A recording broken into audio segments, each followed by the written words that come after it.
Hey everybody, how's it going? Live. Right back. Right, there we go. I'm on live tonight. How's everybody doing? I hope you're surviving all this craziness out there. I know everybody's doing okay. So yeah, I've been doing okay. So what's on the agenda for night? Thought I'd do a little bit of trivia. Hey Kyle. I thought I'd do a little bit of trivia tonight. And if a couple people get in here. So I hope everybody's been doing good and staying out of trouble, clean and sanitized, all the fun stuff that everybody's going through right now. So I have been trying to stay home as much as I can as well. Hey Jason. So yeah, and tonight I have some. I was gonna go to the donut store, but I didn't make it. Oh, you saw the Beavis and Butthead, the TP one. So I just went and got these donuts. I didn't want to go down to the donut store. Hey, go Donnie. Yeah, just because it's like my donut store, they only take cash, and then it was like, yeah, I didn't want to go and get cash, and then I didn't want to have to go down and get the donuts and all that. So I just go on there. I got some other snacks, some other stuff, and tonight I'm drinking. What is this? Mountain Dew Kickstart Fruit Punch. So yeah, hope everybody's been doing good. I the last couple days I've been yeah, I have trivia too. I have several trivias in case we want. I have movie trivia, I have TV trivia, and I have 80s trivia. Hey Roasted Studios. So we can do many different trivias. And I'm up for a little while. So, and I made myself a bagel dog to start off with. So, I don't know.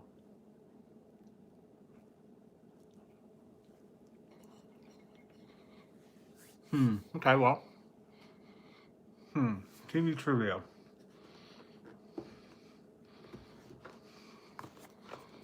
I have TV trivia. And I do have some 80s trivia as well. I don't have only have a few of those cards. I don't have it like an actual set. But and I hope everybody's gonna be gonna have a good Easter weekend. I don't know if you saw, I already put out my first Peeps review. You'll be seeing a few of them out throughout the weekend. Jeez, calm down there, Kyle. Settle down, Beavis. Settle down. No, I don't want to settle down.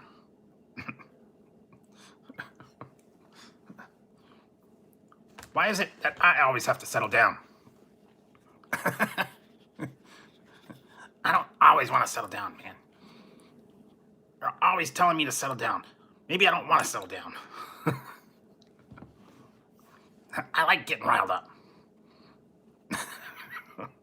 Sorry. Yeah, so. Yeah, this is my captain's hat. So there we go. Yeah, so here we go. Hot dog. Oh, okay. Well, whatever. All right.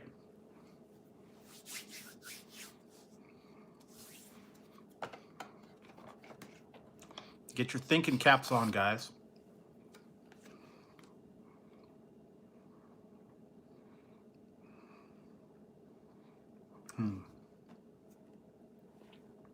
These are TV trivia games, and these are from different eras, by the way. So some of them you might not be too good on. Some of them might be a little bit difficult. All right, so the first one is from the 1950s. It says, some of you might not remember this one. In Have Gun Will Travel, Paladin lived in a hotel in what city? San Francisco, San Diego, or Los Angeles?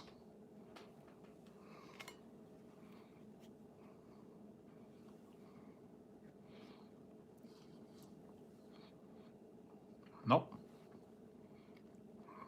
Yep. Was San Francisco.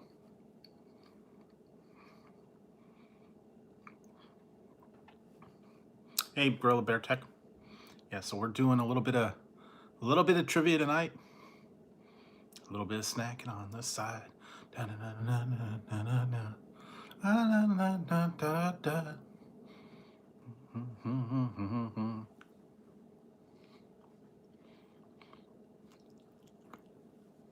All right.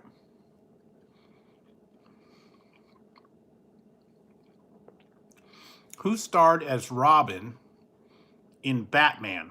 This is from the 1960s, by the way. And it's a TV show. Yeah, they were actually pretty good peeps on that one. So who starred as Robin in the TV show Batman? Who was the actor's name?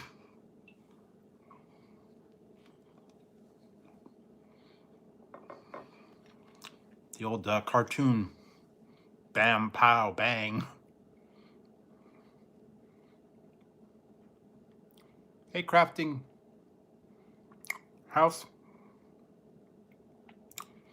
Yes, but who was Robin? The youthful ward, Dick Grayson.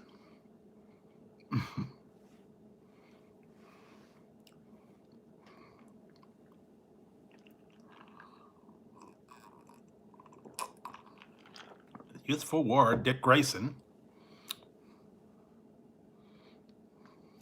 And that's kind of funny because he was always just he was always described as his youthful ward, Dick Grayson. Who was the actor's name? And you know one was on yeah. There you go. That is a name. That's the last name. But you know on Family Guy they always had the mayor Adam West was Batman. Thanks, Gorilla. So it was Adam West and somebody else was Robin.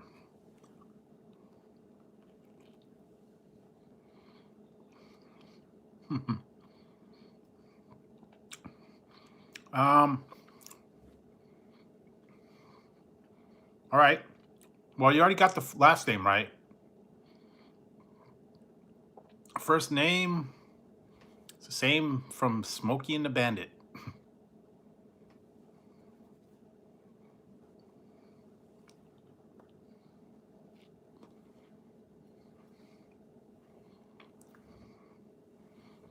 The first name is someone from Smokey and the Bandit. Yep, there you go. Burt Ward. Joshua Tree got it. Burt Ward was Robin in Batman and Robin from the 60s.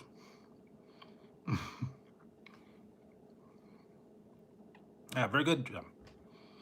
That might have been before some of you guys' time. Maybe you didn't watch the old 60s TV show. All right. Who were the two pets on the Brady Bunch? What were the two pets on the Brady Bunch? There were two pets that they had on the Brady Bunch. Yeah, okay, you got it, Kyle. It was a cat and a dog, and the cat was only in the first episode. And the other one disappeared for a while. Yeah, in the very first episode, they had the cat, and then the dog was fighting with the cat, and then the dog was around, and Tiger disappeared after a little while. Never saw Tiger anymore. Don't know what happened. And the cat disappeared after the first episode, so who knows what happened with... I think it was Fluffy. I think. So anyway.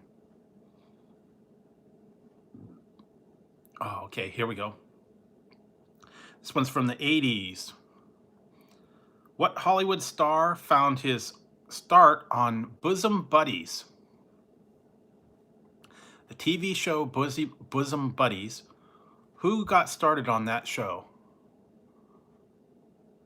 Yeah, he's over here sleeping, and Ziggy's up there. Roasted Studio got it. Yes, it was Tom Hanks. And Joshua came in right after. Tom Hanks started on Bosom Buddies back in the 80s. Tom Hanks and Peter Scolari. Kip and Henry, also known as Buffy and Hildegard. Oh, thanks. Yeah, he's asleep finally. Okay.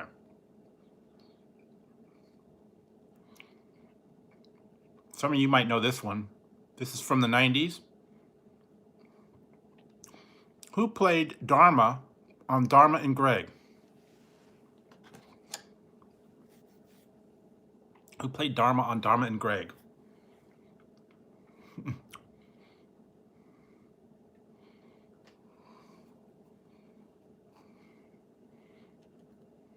Okay. No, it wasn't Lisa Kudrow. That's close.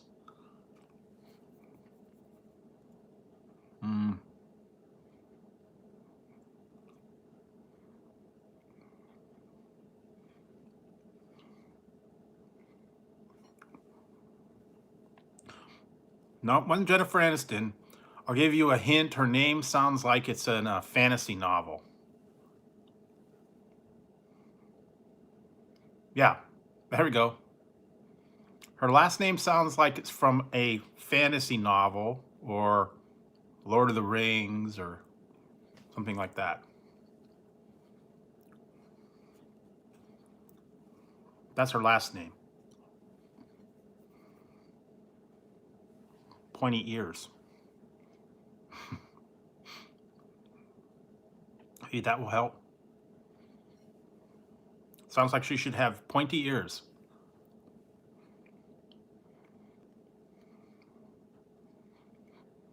Pointy ears, man. Mm-hmm.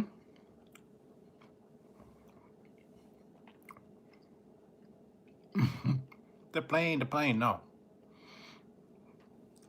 You got the first part of her last name right. Jenna Elfman, yep, that's it. Jenna Elfman.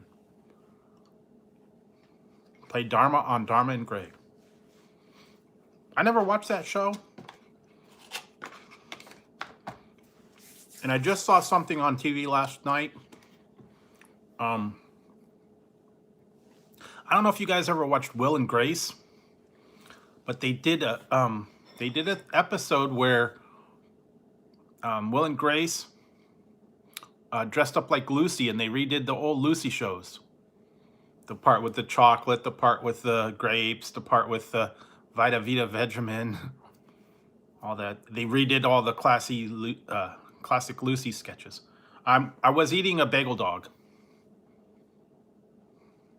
but I saw that they just did that one. I don't watch it much, but I just happened to see that they were redoing it. Yeah, and she was apparently doing Lucy. She did the Vita Vita Benjamin. She did the grape stomping. She did the candy thing. So, I mean, that would be interesting. I don't watch it much ever, but I wanted to watch it for that.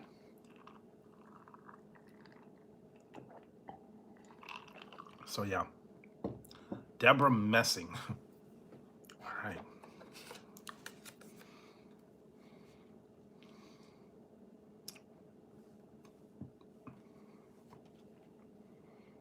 Yeah, I don't know.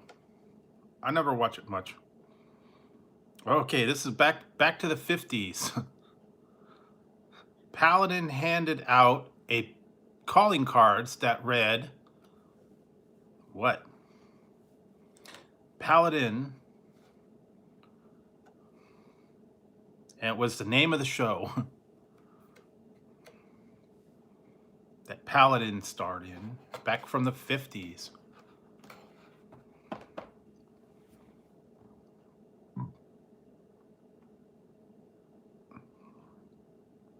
Oh, okay. Well, like I said, I just, I just read the question. No, I just happened to see that they were redoing that thing. I don't get political, so. But Paladin handed out calling cards that read something.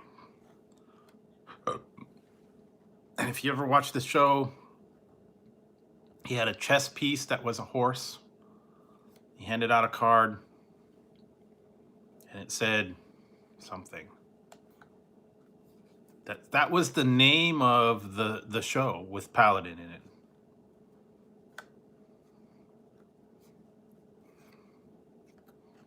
Sounds like an ad. Yeah, it was a knight on the. It was a chess knight. It sounded like it would be an ad, you know. He would hand him a card and it would say this.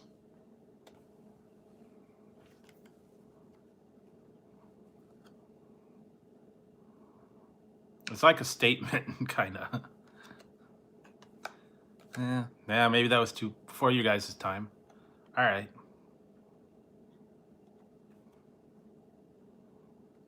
Okay. Yeah, I don't think you're gonna get that one. Paladins, the name of the series, and the card that he handed out was called "Have Gun Will Travel." I got a gun, I'll travel. That was the whole name of the game.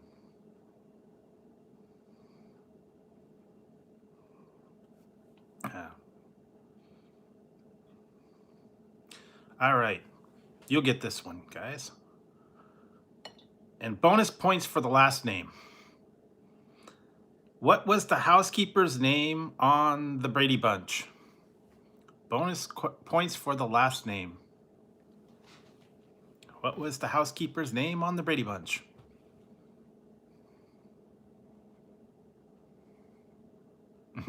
Yeah, that's what it was. Carry concealed weapon. Yeah, it was Alice. Yeah, but maybe you guys. I was wondering if anybody knew what her last name was.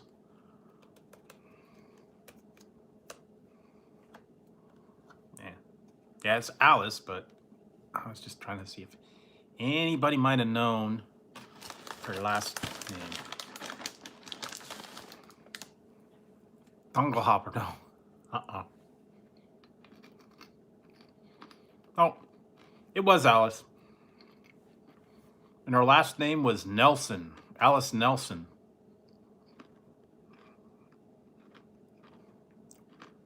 No, not Jones or Smith. Alice Nelson. Okay. What was BJ's occupation on BJ and the Bear? Remember the show BJ and the Bear?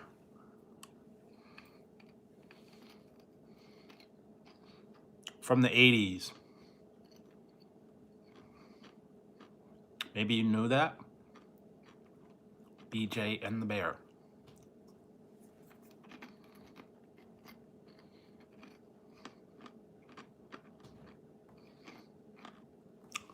I'll give you a hint. BJ was the guy. BJ was the guy, and the bear was the monkey. What was his occupation?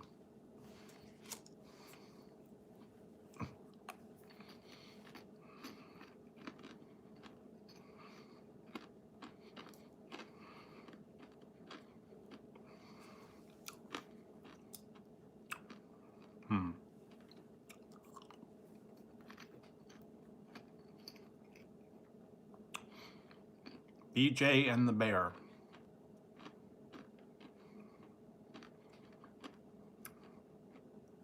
Maybe it would help if I said, maybe they played the song, eastbound and down, loaded up and...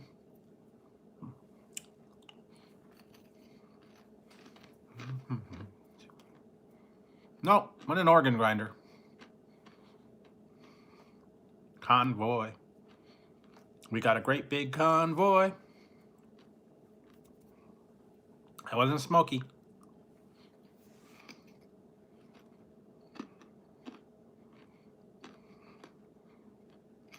Give me all 18 wheels. Put the pedal to the metal and give me those 18 wheels.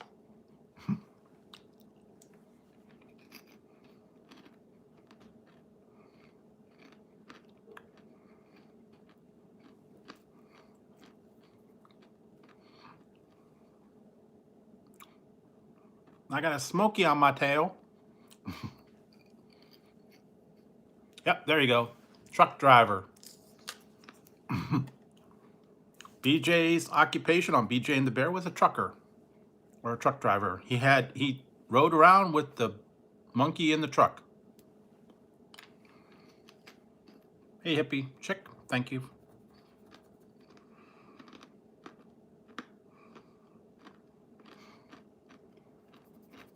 All right. On what occasion did Dharma and Greg get married?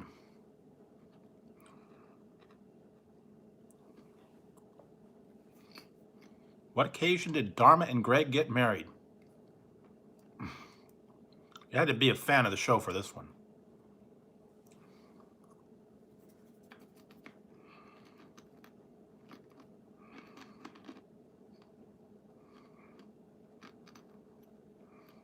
No, it wasn't Halloween.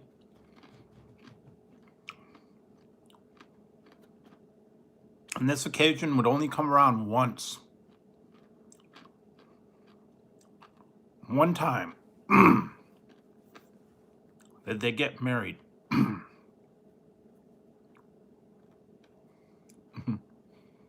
No. Yeah, this would only happen one time. And they got married.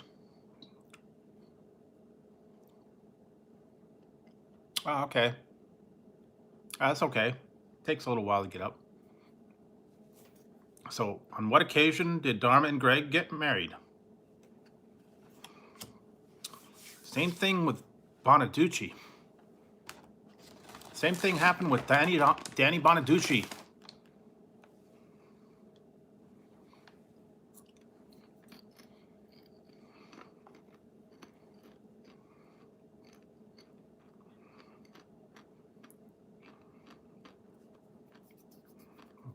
Sometimes they'll say, love at first sight.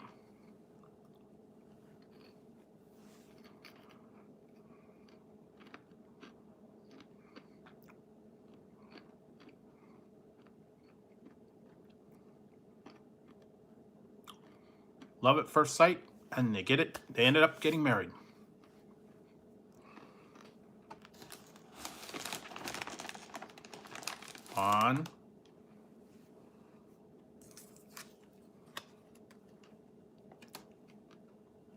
On the night of their first date, they got married. So they got married on the first date. Okay, that's quick. That's moving quick. First date ends in marriage?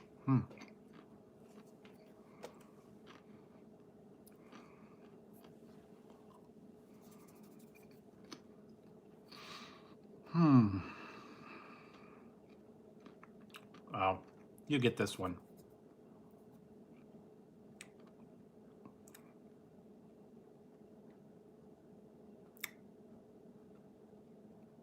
Yeah. Same thing happened with Danny Bonaducci. He went out with the first night. Hey, Diana. SF Ning. Yes, we are playing movie trivia right now. Or television trivia. Wow. That might have been it. But, yeah, we're doing TV trivia, and these are from different years. So, this one will be easy. This is from the 70s. Name 3 of the 6 children on the Brady Bunch. What are 3 of the 6 children on the Brady Bunch? Any 3. Doesn't matter. Yeah, there you go.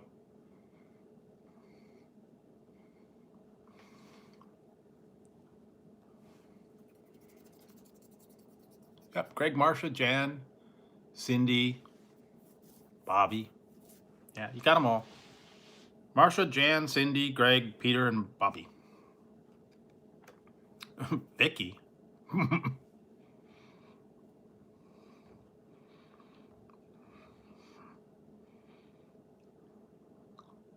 Oh, wow. Yeah, you guys got them. I mean, you know, most people know the Brady Bunch. Yeah. Most people know about the Brady Bunch. They've seen it or they've heard it. And they don't know they know the people. So that one's fairly easy.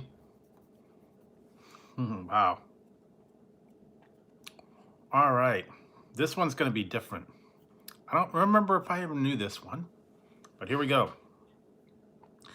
Despite the all-star cast headed by Morgan Fairchild and Mark Harmon, which 1981 series only lasted 2 seasons? I don't even remember this one. Well, that wasn't a kid. Alice was the housekeeper.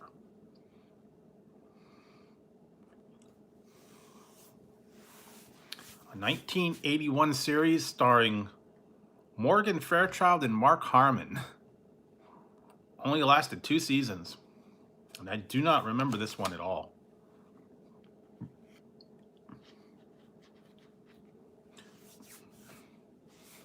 Sounds like it should be down in Florida, by the way. Just in case you guys wanted to know. In the Everglades. No.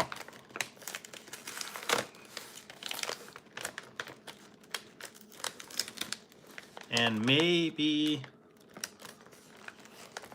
the title was in pink letters. Maybe that'll help.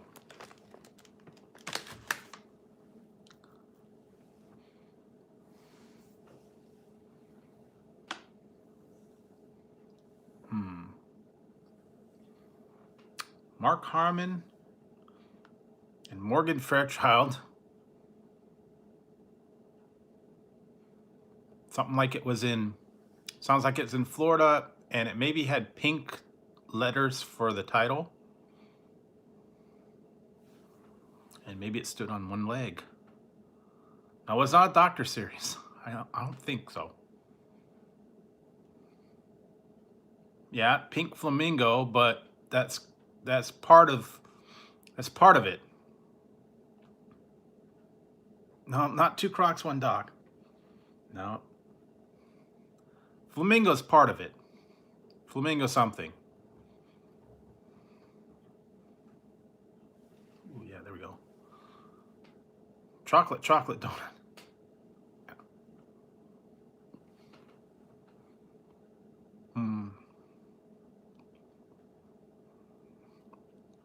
Real close on that. Not sure.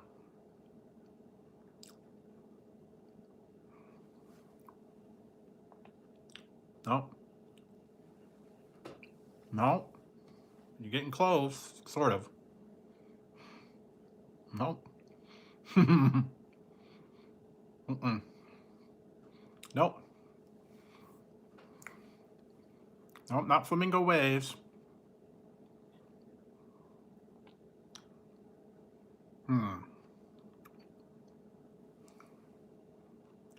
Might be somewhere where you live.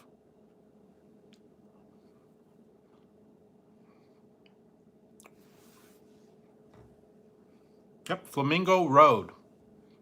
That was what it was called, Flamingo Road. I don't remember that one at all. Flamingo Road. Mark Harmon and Morgan Fairchild. And it was only on 2 seasons. So, yeah, very good. Flamingo Road. I would have never known that. I don't remember that show.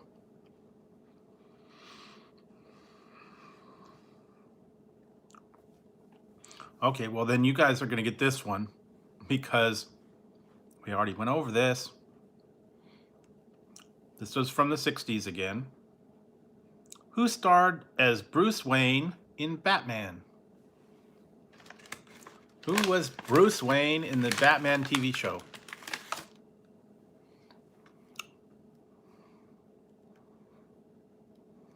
Yeah, there you go. Hey, Snack King Cole. That was Adam West. Was Bruce Wayne in Batman.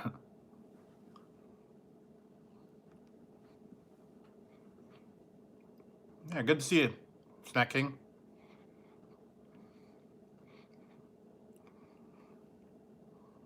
Hmm.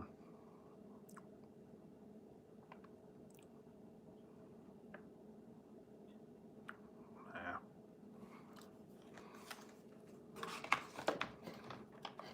Adam West. He was also the mayor on Family Guy.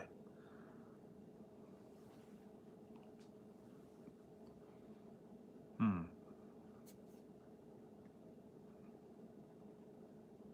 Ooh.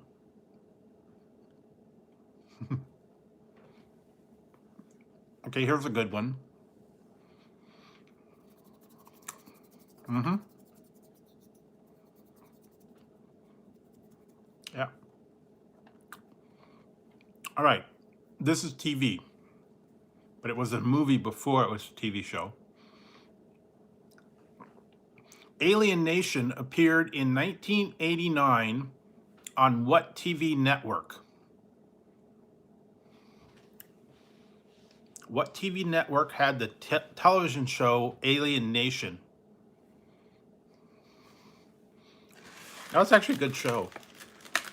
I liked how they, brought back everybody, all the old people's names, like San Francisco. It was not CBS. Betsy Ross. Hey, Dodgy. It was not PBS. Alien Nation appeared in 1989 on what TV network? Yes, it was Fox. Fox TV network had Alien Nation. They did a bunch of TV movies, and then they also had the one TV movie, or one main movie that started it all. Then it went to a series. So yeah, it was on Fox.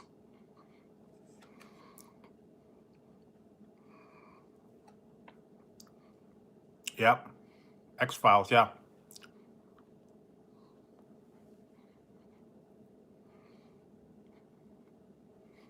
All right. What was the name of the football team on Coach? What was the name of the football team on Coach? And that was the first one.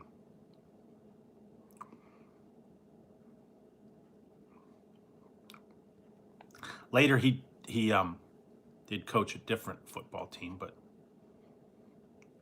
what was the first one?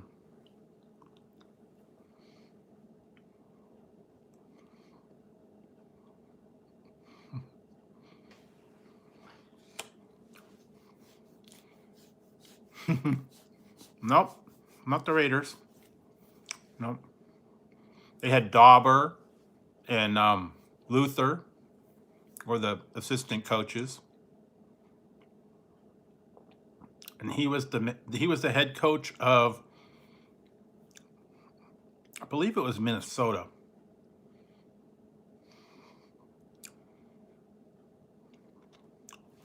They were in.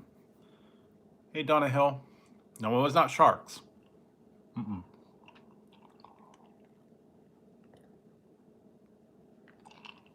I believe they were in Minnesota.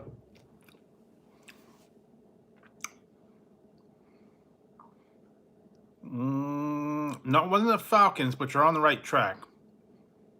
I'll give you a hint. It was a bird of some kind. Yeah, there you go, 420.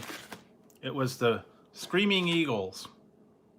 The Screaming Eagles was the name of the coach, the team that Coach coached.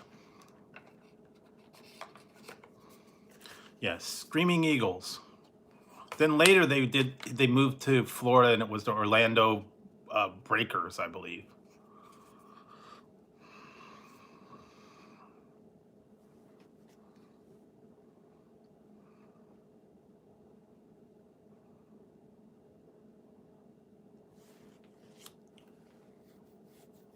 Oh yeah? Okay, cool. All right. True or false? This one, 50-50. True or false? Candid camera appeared exclusively on ABC. True or false? Candid camera.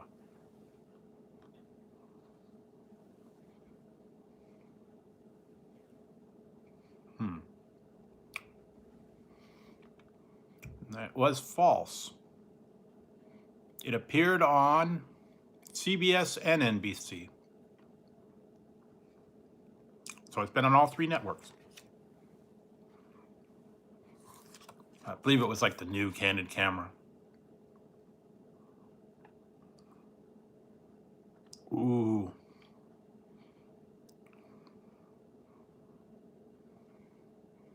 Yeah, here we go.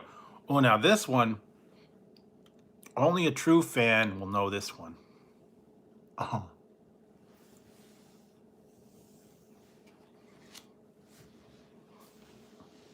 Hi.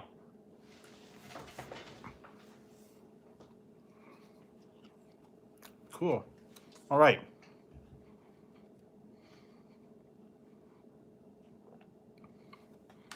I got to do this one correctly here. Gotta get warmed up for this one. All right. All right, great. This is from the 70s. Okay, and I'm gonna do it. I'm gonna do it correctly. I have to do it right. Okay. What? 1975. Western starred Star Trek's Captain Kirk, William Shatner. What? 1975. Western starred Star Trek's Captain Kirk, William Shatner. What was the name of the 1975 Western? I've got to know. I've just got to know. Ow! Stop it. He doesn't know either. Cool. Stop it now. There's a Western that starred William Shatner from 1975. What was the name of it?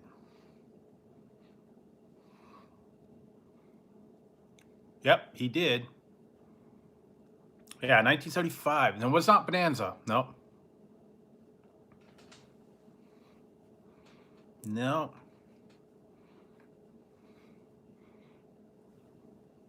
It's two names. I'll give you that. And the first one starts with a B. It sounds like somewhere you'd go to get your hair cut.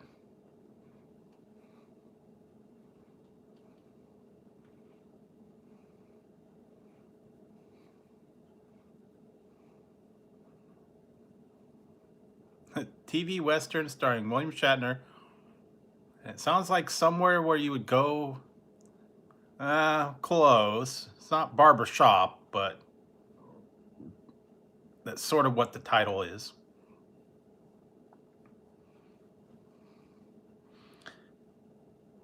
Western from 75 with William Shatner. No, not Barber Dan. Mm-mm. There was also a casino in Las Vegas that had the same name. Old time one.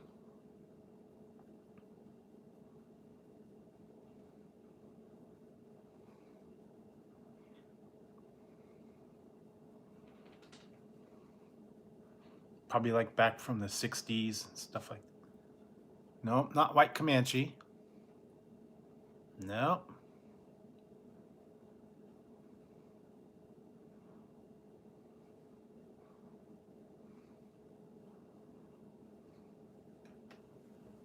Are you happy? No, not the gold nugget, but it was in that area. I don't think it's around anymore, but I think it was back then. Not the flamingo. It was about, he was a ship captain, I believe. I want to say that was it. No. It was a Western type thing, and I guess he was like I think he was like a ship captain, and he brought things in on a ship. Yeah, I don't know. You guys might not know this one. Probably never heard of it. Before Your Time. So William Shatner starred in the Western called Barbary Coast.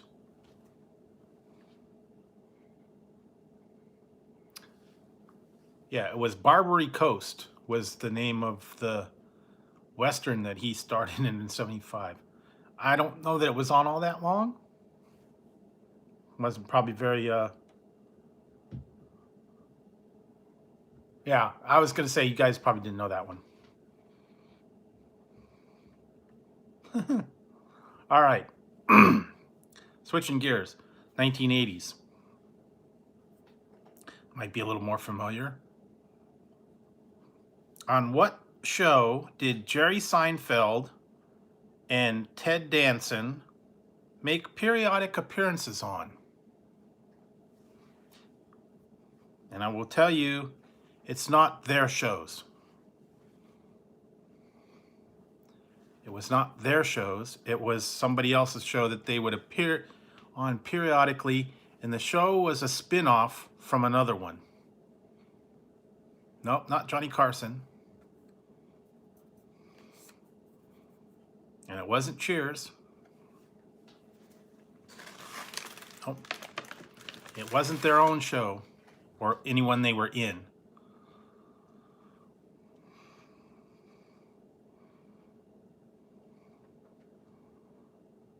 No, not Three's Company, but that's actually a good guess. This one was a spin-off of another show.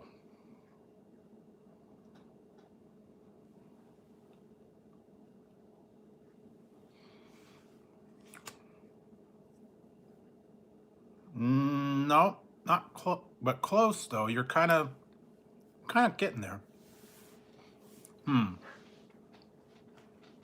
Nope, not Pussy. Not All in the Family. Oh, but All in the Family had a lot of spin-offs too. You're close on the soap. Very close on soap. What was a soap spin-off?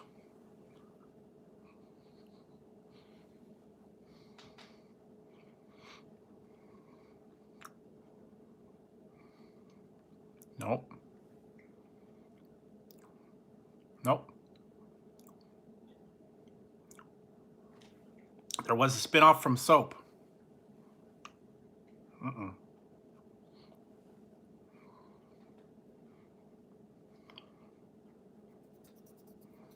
Nope. Not As the World Turns. The show called Soap had a spin-off. Yep, there you go. The name of the butler.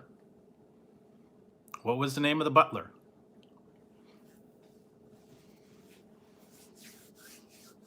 Had his own show.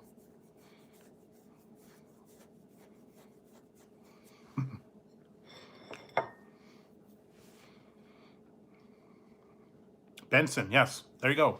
It was Benson. Apparently Jerry Seinfeld and Ted Danson made periodic appearances on Benson.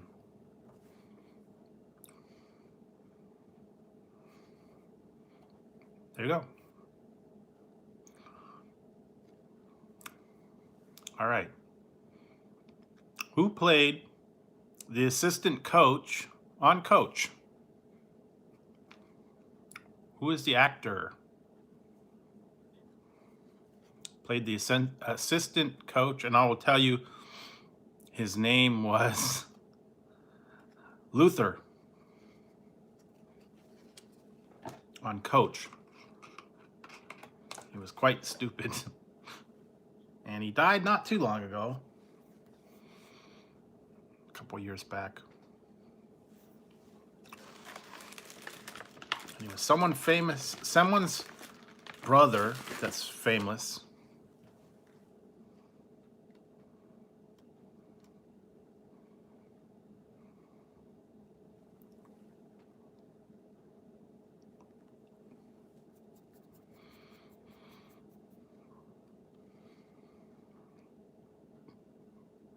Has a famous brother as well.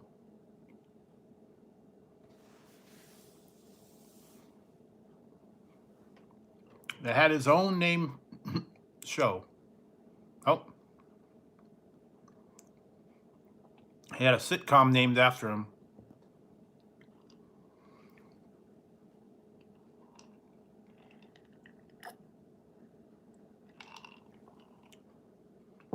So yeah. Well,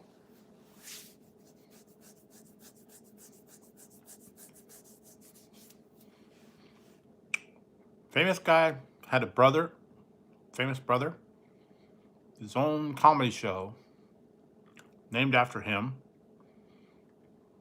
Maybe I will jog some memory. This guy's brother was in Mary Poppins.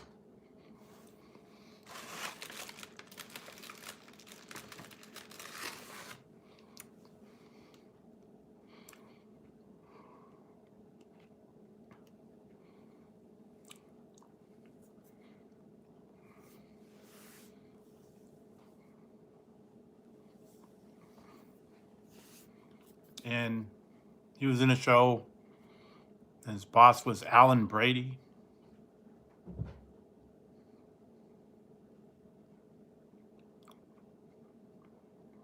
Mary Tyler Moore starred with him.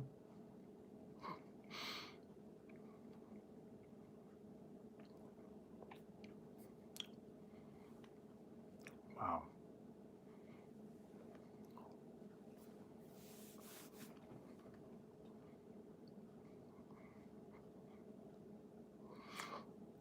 Yep, that's it. Jerry Van Dyke was the brother. Dick Van Dyke was his other brother, but Jerry Van Dyke played the assistant coach on Coach.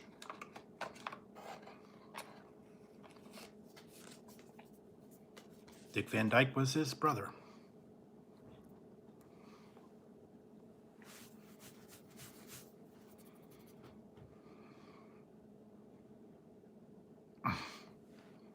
Well, I won't even do this. I won't even do this question because we just answered it. If I was to ask this one, you would get it now.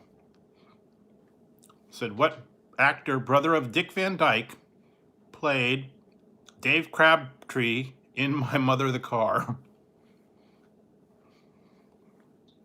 I already know it's Jerry Van Dyke, so.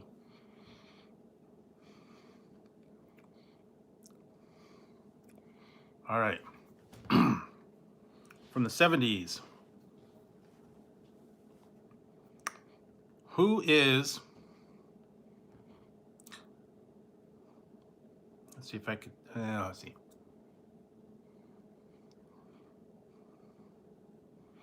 Who is a man barely alive? We can rebuild him. We can make him better than he was before. Stronger, faster. This man will be Colonel Steve Austin. Who will he be? Dun, dun, dun, dun, dun. So who is Colonel Steve Austin? He is the $6 million man. Yes. Well, now it's $1 billion, but back then it was $1 million. $6 million man.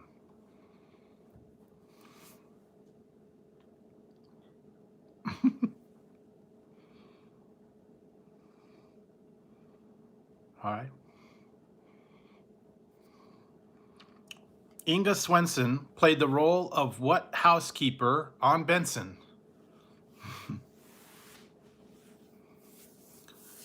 What was the name of the housekeeper on Benson, played by Inga Swenson?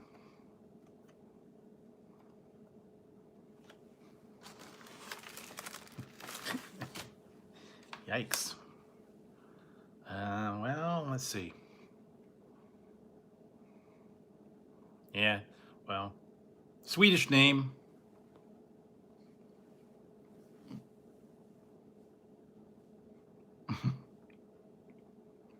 I don't think you're going to get this one.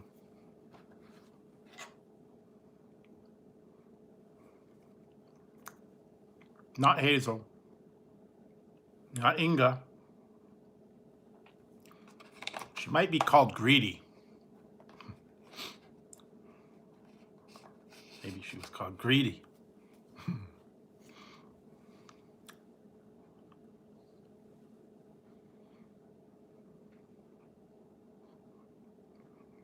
Greedy somebody. Greedy sound. Yep, Gretchen. There you go, Gretchen. Name was Gretchen. Greedy Gretchen. Ooh. This one will be easy.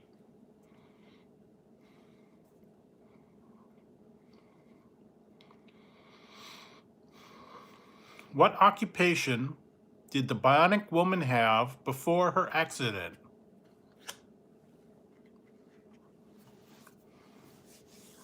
So what occupation did the bionic woman have when she had her accident? Wasn't a nurse.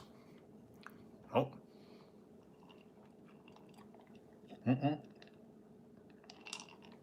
She was not a doctor either. She had a skydiving accident. She was not a doctor. Nope, not an EMS. Yeah, I still got a bag. Not a cop. Still got some donuts. Yeah, she was Jamie Summers.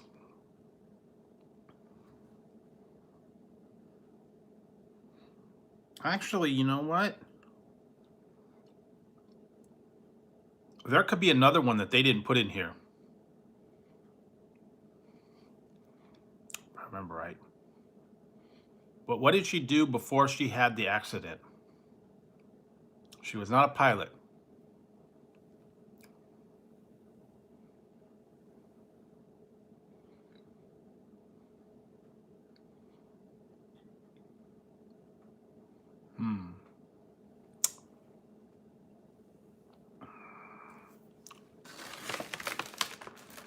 No, she was careless, but no. Yes, she was a teacher. That's what she was. She was a teacher, but she was a school teacher. She taught kids, but she was also a tennis star.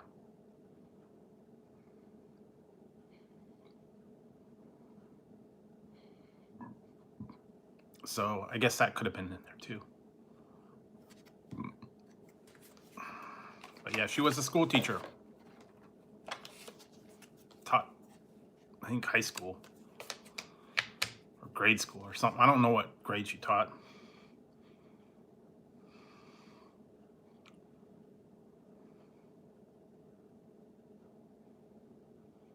Yeah, teacher, tennis star. That was it.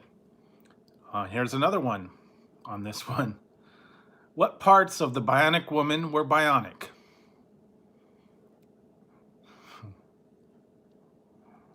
What parts did she have that were bionic? And I know you guys are all going to say something else, but... Oh. Legs, yes. What else? Arms and... One arm, one leg. One arm, two legs. Not her eye.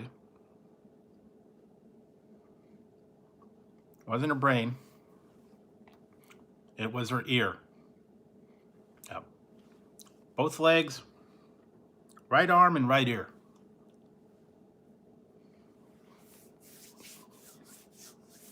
$6 million man got the eye. Yeah, well, yeah, she could have had bionic boobs. Who knows?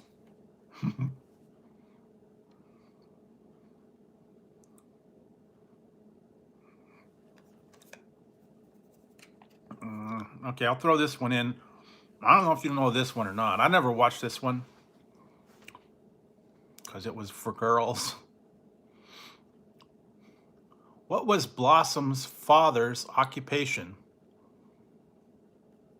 What was Blossom's father's occupation on the show Blossom?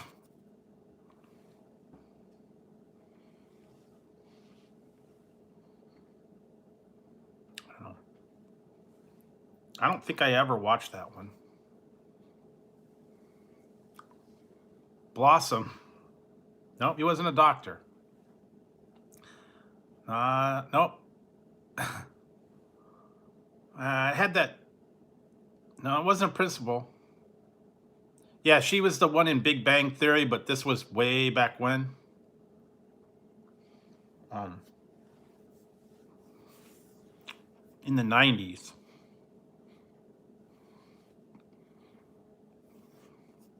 She was like a geeky teenager. What did her father do?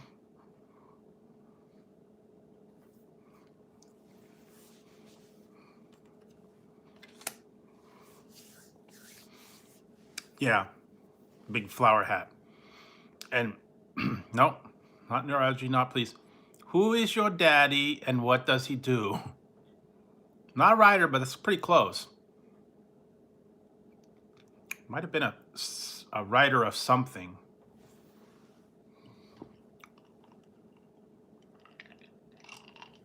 And he worked from home.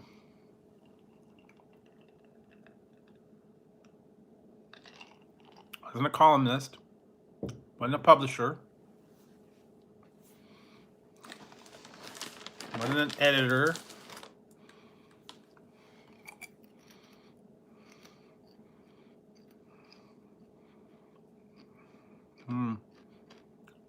Think videos.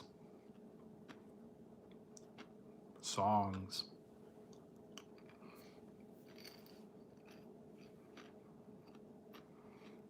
Advertising.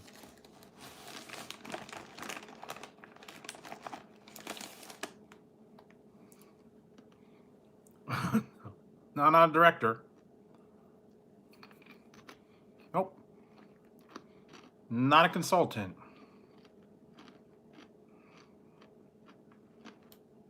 Nope. No, wasn't an advertiser. Yeah, I don't know. He was a studio musician. Studio musician.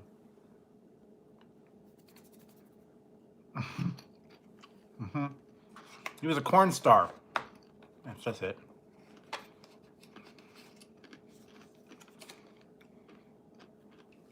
Oh, and just to let you guys know, before I got on tonight, I will put this out at some time. Hey, Sunny Stormy, and I'm kind of munching on some stuff here. No, a corn star. Yes, a corn star. That's what he was. He wrote music for corn commercials. But before I went on tonight, I did a video, and speaking of corn, I did a battle. I did a battle. I did a fiddle faddle crunch and munch battle. Fiddle faddle crunch and munch battle. Tried both of them head to head. Stay tuned to find out who wins.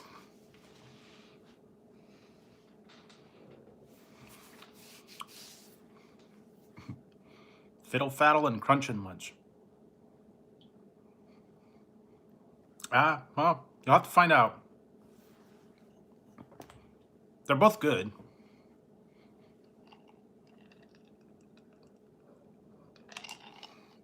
One had a little bit better. Well, I won't say, but they're both good. And they were both from the Dollar Tree, so price was the same.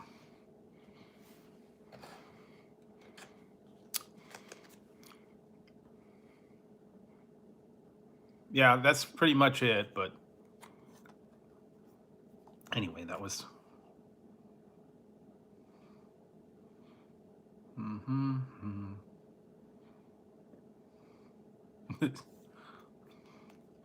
Here's an easy one. I think you can get this one. Not so much anymore. Let's see. What actor became a teen idol through his role on Blossom?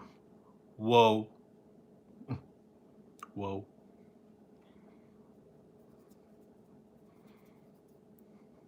Actor. He was an actor teen idol. Yeah. Whoa.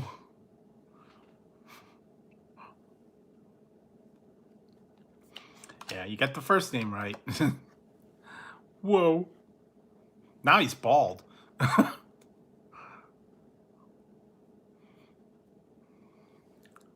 No, not Tony Danza.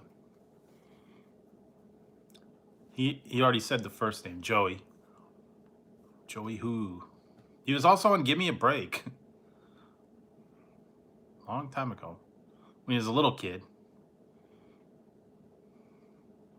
No, not Joe Rogan. Blossom's brother.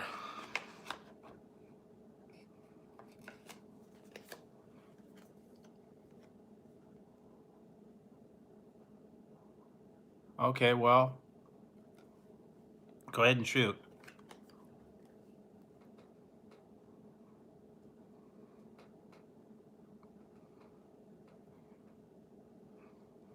But it was brother.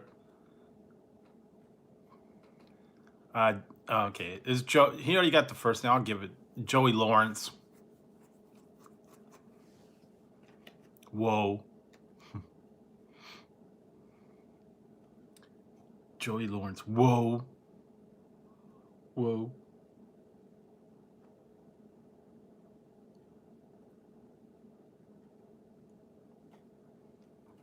Yeah, what's up, Brandon?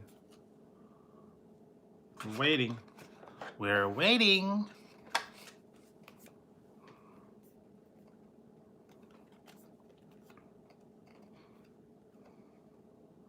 Might take him a minute to type it out.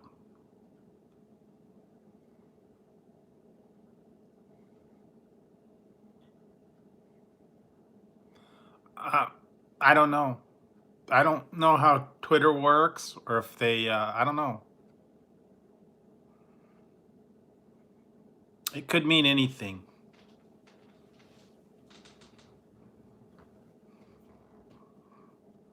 It could mean that Twitter's not working right. It could mean that, yeah, they did take you off the list. It could mean that something's changed, that notifications aren't work.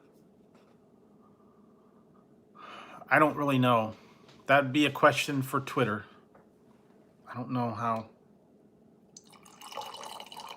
Or if they stop putting out notifications.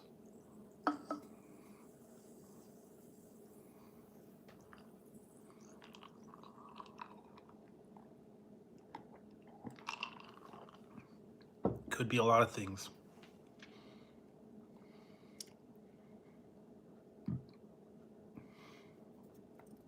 Yeah, it could be that, or it could be the thing was deleted, or the person's account got frozen, or he's not tweeting anymore. I don't know.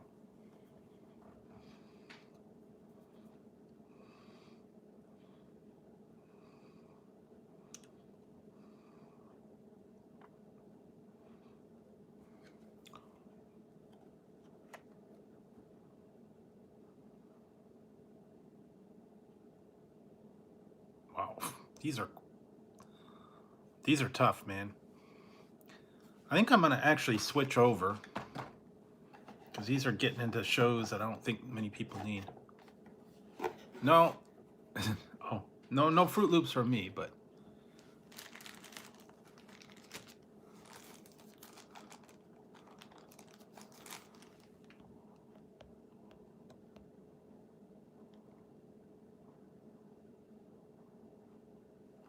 I don't know. Anyway, let's switch over to something else. Maybe this will help a little bit. Yeah, that's what I'm working on.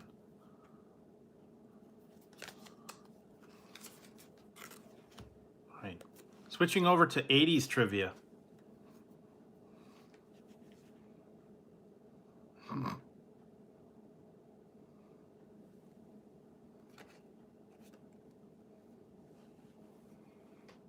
All right, what series featured a judge who kept a stuffed armadillo named Clarence in his chambers?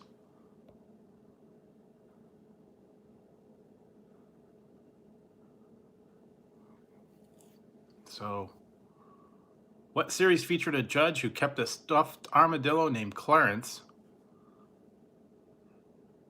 in his chambers?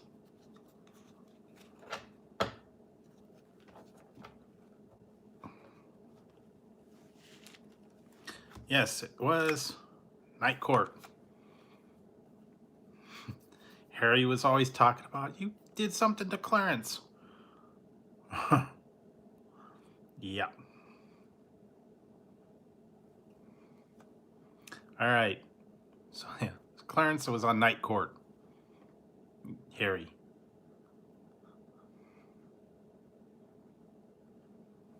I don't know. I don't know, Brandon. I don't know what it means. You'd have to check with Twitter. I don't know the ins and outs of all the Twitter contexts. All right. Which future U.S. governor played Captain Freedom in The Running Man? Hey, Killian. Just giving them what they want.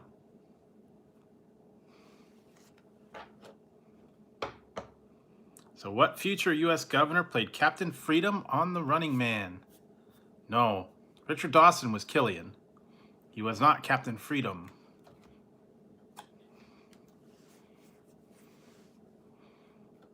And they had Sub-Zero, Fireball,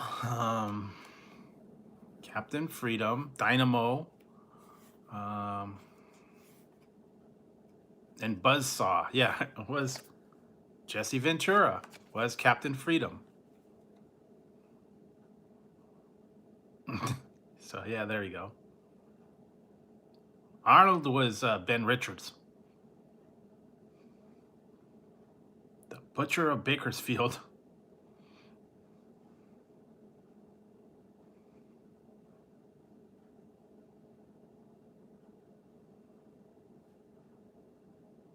Ah.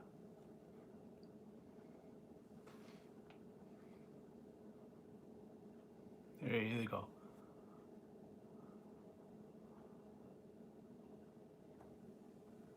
All right, here's another good one. All right.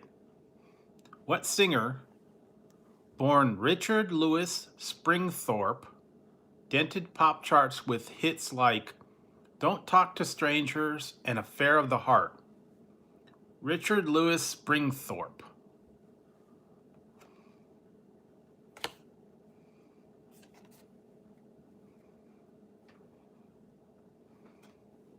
That's his real name, but with Don't Talk to Strangers and Affair of the Heart.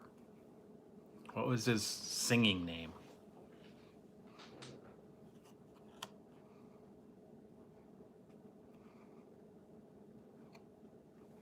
No? Yeah, there you go. Rick Springfield. Rick Springfield was born Richard Louis Springthorpe. Guess Springsteen was already taken, so.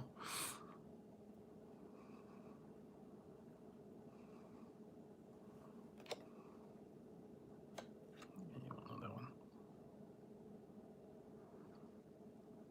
Wow. Oh, man. Here we go. Ah, this one's weird. Never heard of this.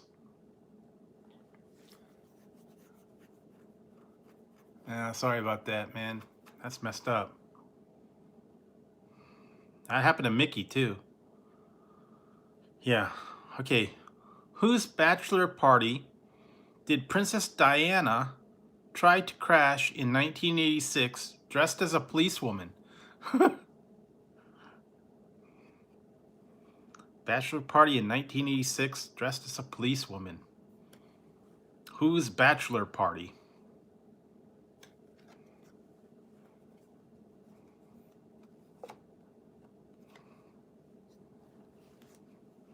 I didn't know either. No.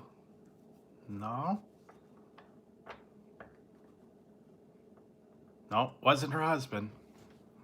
Somebody else in the royal family. Bachelor party. No, not Elton John. It was someone in the royal family. It wasn't Prince Charles.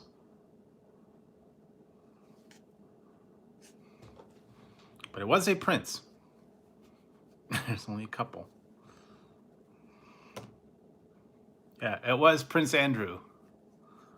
She crashed his bachelor party in 1986 dressed as a policewoman.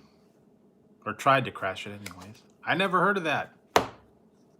So, yeah.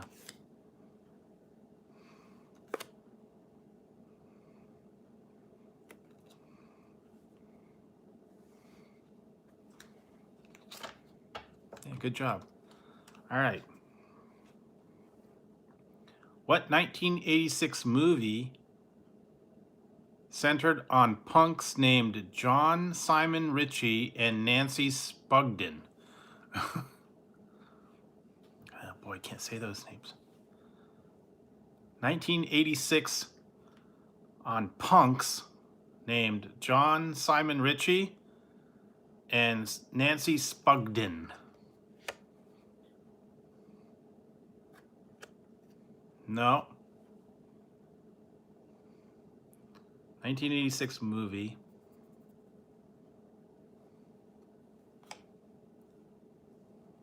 It's about two people. They were punks. One was Simon Ritchie, and the other one was Nancy Spugden.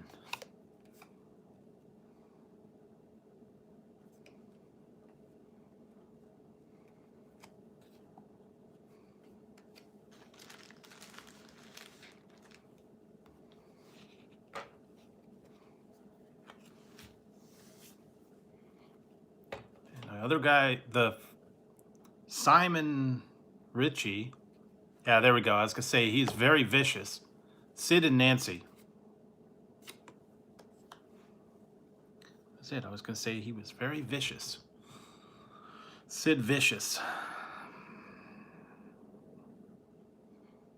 Yeah, it was Sid and Nancy.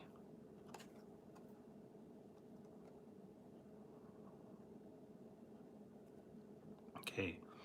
Which of the singing Gibb brothers died 5 days after his 30th birthday?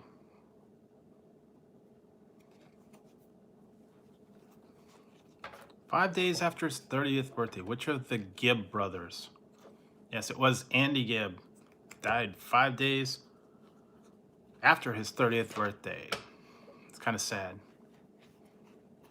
Only 30 years old and he OD'd.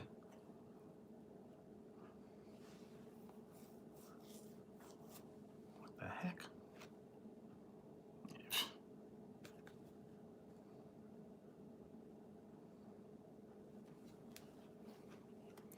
No, that wasn't Barry. Barry's still alive. He's the only one left. Believe it or not, he is the only one left. All the other ones died. Yeah.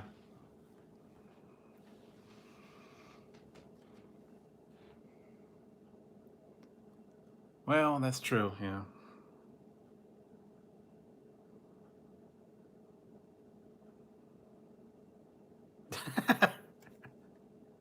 Oh, this is a good one. Yeah. All right, this is a good one. See if I could do this one. What Hungarian complained that the Beverly Hills jury that convicted her were not peers. They were not a producer, a press agent, a director, or an actor.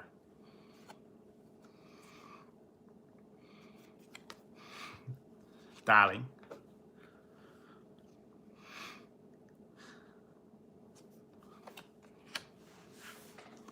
This was from the 80s, something that happened in the 80s.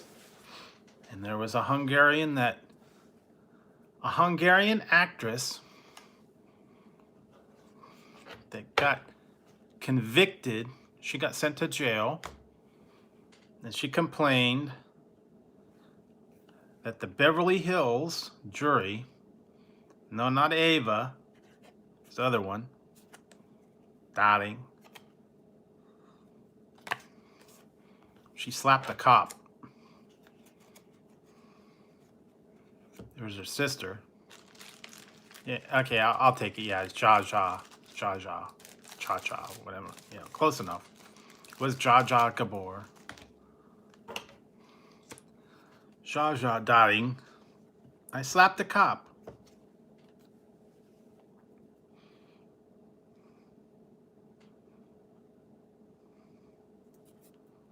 Yeah.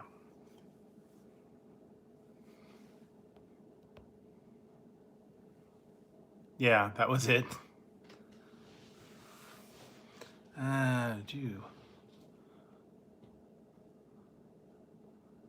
Oh, this one's good.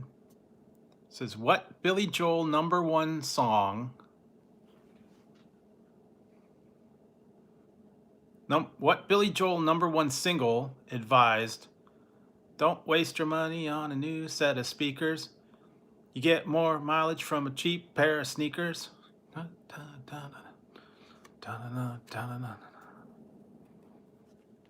No, it was not Piano Man.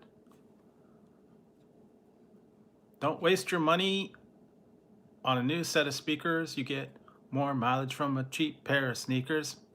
It's still rock and roll to me. Yep. There you go.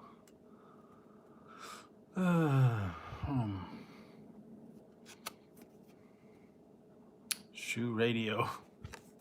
Shoe radio. Still rock and roll to me. I don't know what it is to you guys. All right. What big hole in the ground did David Copperfield convince many he had levitated over in 1984? Okay, Brandon. Hope you feel better.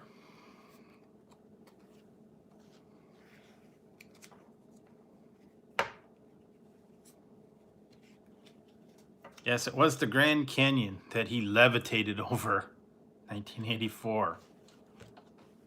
Apparently. Or he made you think that he levitated over. Well, that's what it says. A big hole in the ground. Hey, that's what they say. I wouldn't call it a big hole in the ground either, but it's a canyon. No. Just maybe remember the 80s.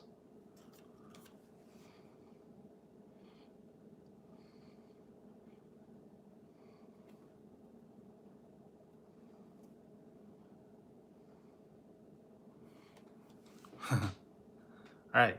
What sitcom's theme song exulted, we finally got a piece of the pie? What was that theme song from? We finally got a piece of the pie. Yes, it was the Jeffersons. Jeffersons.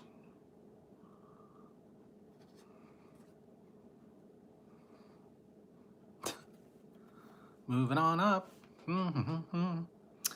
Finally got a piece of the pie. Here's a good one. Yeah. All right. What hot Christmas ditty reported there were hoof prints on her forehead and incriminating claw marks on her back? You may say there's no such thing as Santa, but as for me and Grandpa, we believe. What was the name of that song? Name that tune.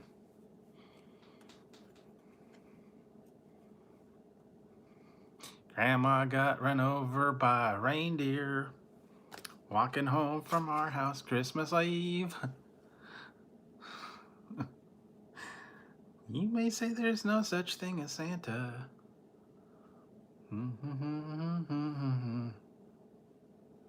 Oh, I remember this. This one's messed up. All right. What did Ayatollah Khomeini fall out of on June 4th, 1989? What did he fall out of? The Ayatollah Khomeini. He fell out of something on June 4th, 1989. It wasn't an airplane. I don't know if you remember about the Ayatollah Khomeini. Not his seat or his chair. Well, no, it wasn't a car. It wasn't a seat. It wasn't a chair. He fell out of something.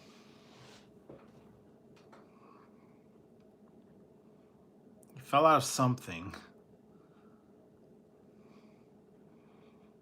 I'll give you a hint. It was during a parade. 1989. No, it wasn't a toilet seat. It was during a parade.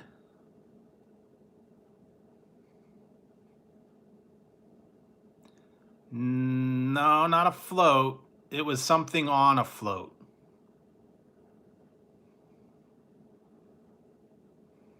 It wasn't a throne. It wasn't a chair. Nope.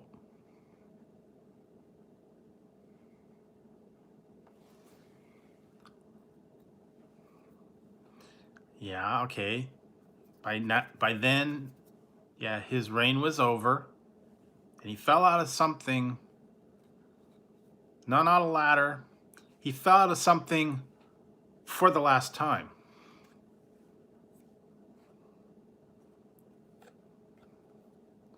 No, it wasn't a tower. It wasn't a platform. The last time he would ever fall out of something.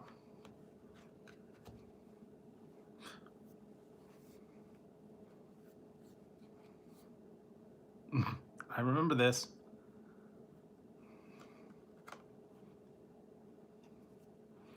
The last time he fell out of something during a parade. Well, technically it was not a parade. No, it wasn't love. I'll give you another hint. He was at a funeral. And he fell out of something.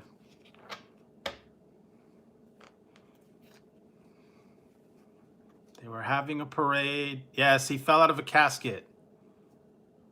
He fell out of his own coffin. They were having a parade during his funeral, and he fell out of a coffin. Yep. He fell out of his own casket.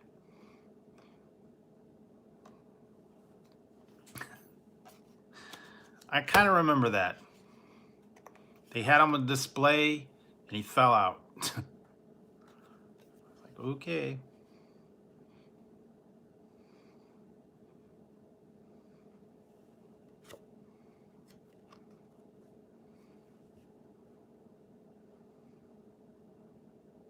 Ooh, oh, here's a good one. Might have to think back on this one, guys. Who got his first taste of sitcom life playing Ricky's troublemaking pal Derek on Silver Spoons? Silver Spoons. Remember that one? Ricky Schroeder and his pal Derek. Yep. Yep, they couldn't hold it and tipped over and he fell out. Oops.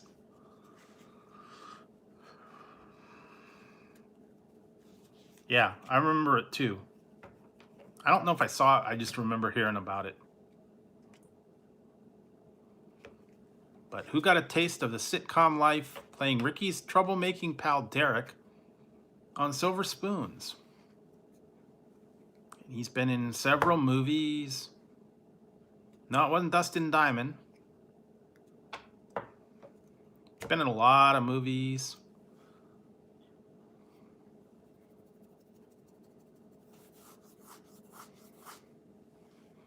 And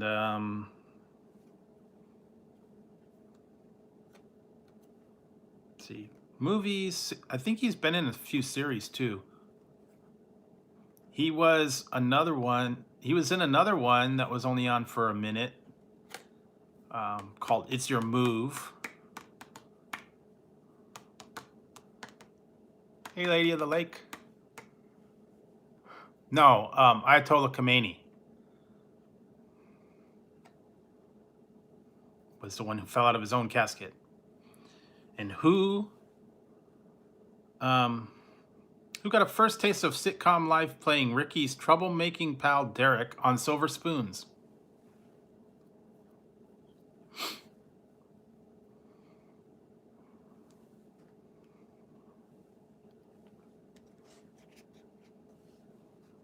He's been in several movies too.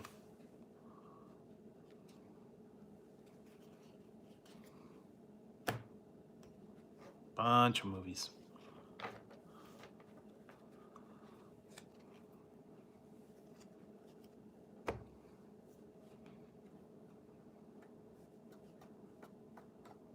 No, not Jack Shea.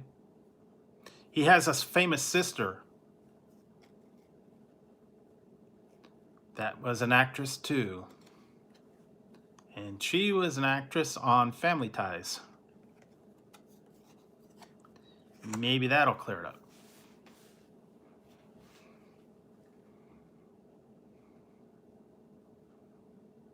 I bet you got it now.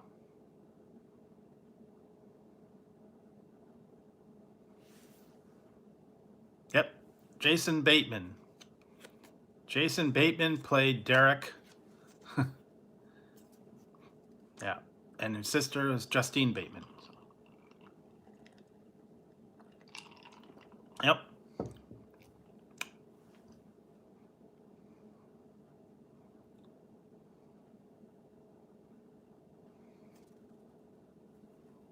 Wow, don't forget this one. What film starring Steve Martin and Michael Caine was a remake of Bedtime Story with Marlon Brando and David Niven? Steve Martin and Michael Caine were in a film. No, it wasn't Naked Gun.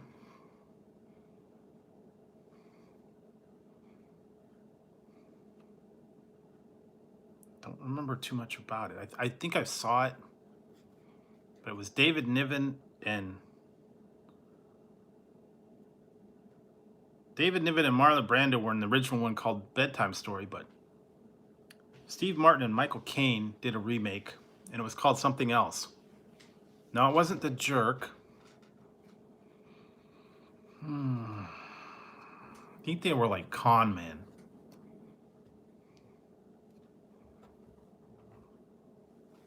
If I remember right, the story was something about they were con men. No one was a brother, and I believe his brother, and he had an eye patch. They were at the dinner table, something. I don't remember too much about it.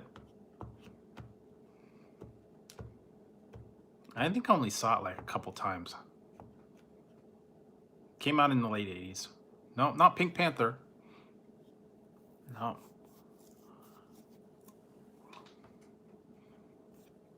3 words. 3-word title.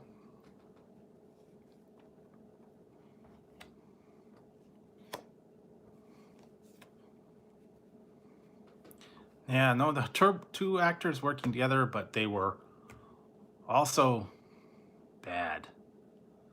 They were bad, unwashed.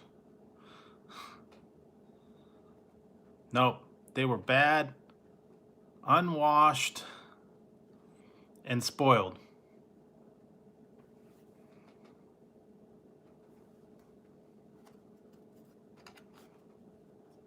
No, not bank heist.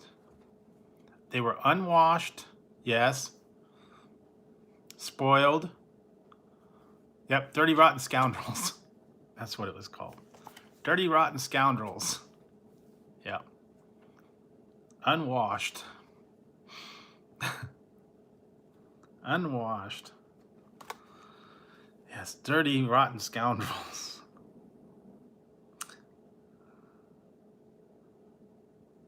Ah.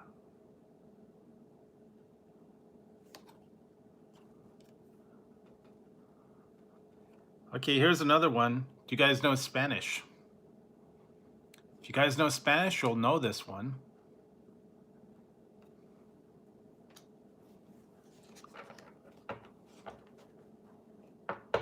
Tuesday. Yeah, here we go. So if you know Spanish, you'll get this one. What Madonna #1 single asked the burning question, ¿Quién es esa niña? ¿Quién es esa niña? ¿Quién es esa niña? What was the name of the song? In English. Who's that girl? Yes. ¿Quién es esa niña? Who's that girl? Da, da, da, da, da, da.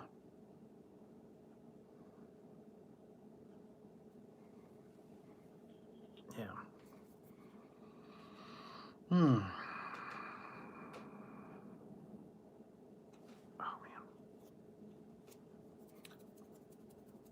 What company lost a patent war with Polaroid in 1986, leaving millions of its instant cameras with no film?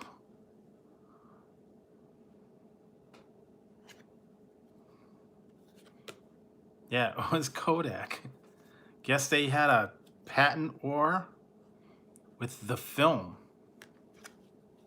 So they couldn't produce any film anymore for the Kodak Instamatic, I think. And they had Polaroid. Couldn't market their film anymore, so their cameras had no film. Too bad.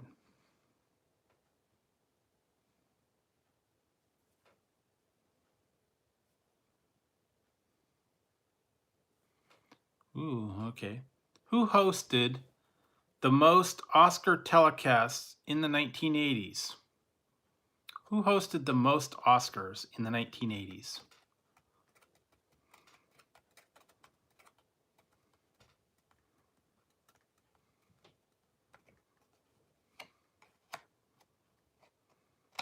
Yep. You're correct. You're correct, sir. It was Johnny Carson. Here's Johnny.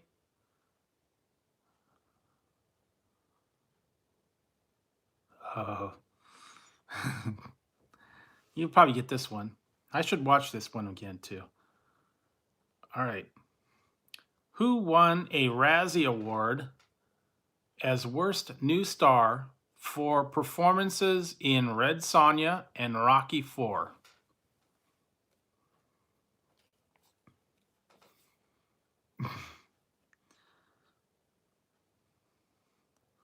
Worst New Star in Red Sonja and Rocky IV.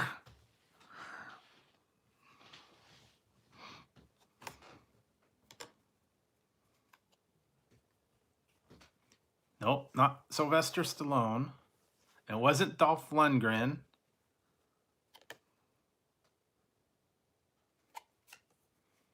So who was in Rocky IV and Red Sonja. And it wasn't Sylvester Stallone for Best New Star.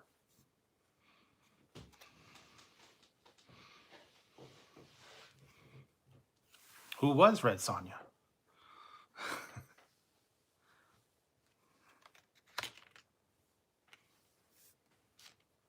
Yep, Bridget Nielsen. She won the Razzie Award for the Worst New Star. No, it wasn't Mike Tyson. Yes, it was Bridget Nielsen. Because she was terrible in both. She didn't do anything in either one.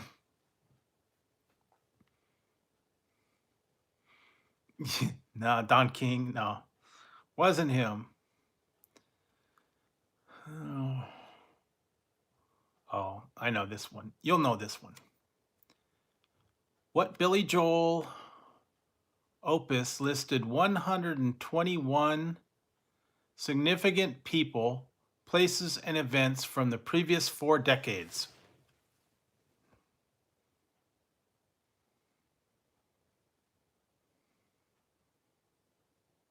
Oh, really? Wow. Yeah. Billy Joel's song listed 120 significance, people, places, and events from the previous 4 decades. One of his songs.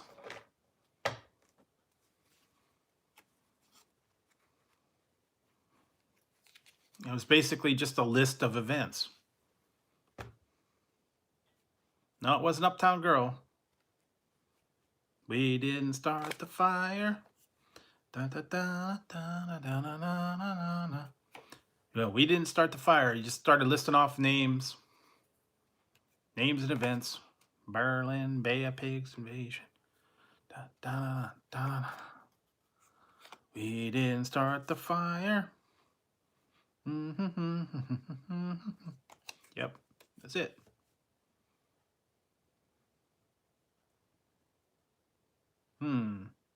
Might not know this one.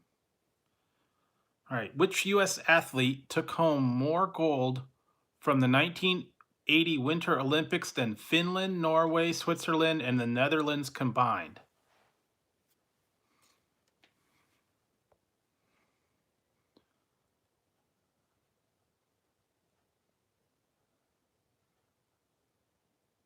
Yeah, that was messed up.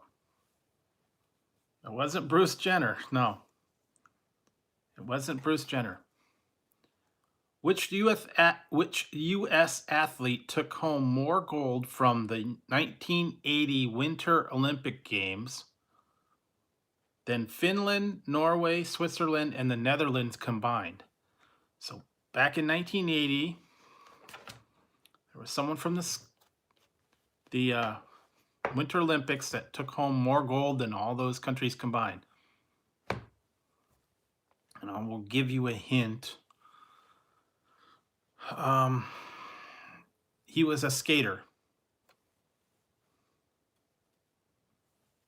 He was a skater, and he took home lots of gold from the Winter Olympics.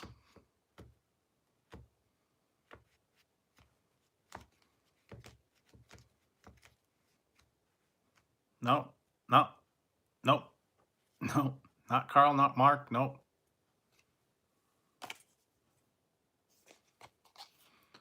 I remember he had lots of gold medals. He was a speed skater specifically. So yeah, he was a speed skater, and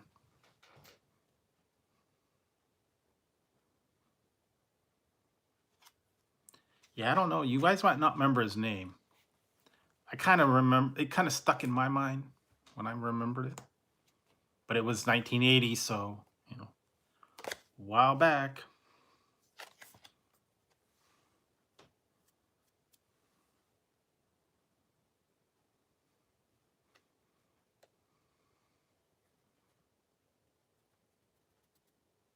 No, no.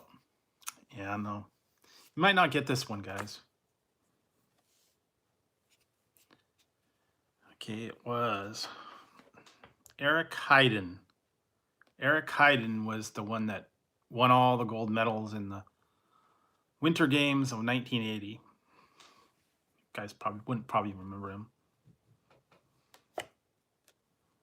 No. You're close, Love Jones. It was Eric Heiden. So it was close.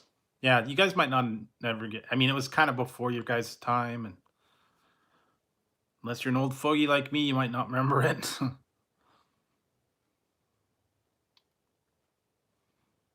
Who was replaced by Suzette Charles less than a year into her reign as Miss America?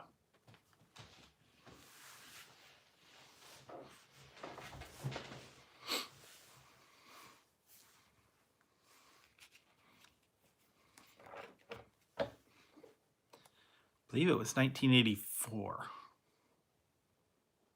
I think.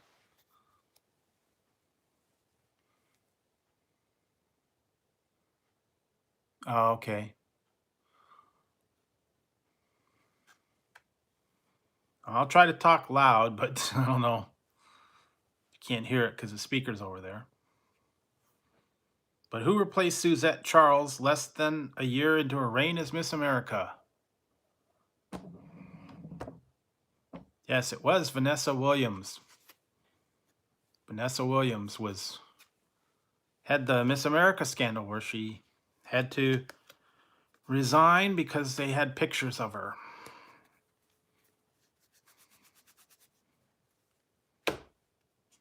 Yeah, Vanessa Williams. Yeah, she's been in a few things.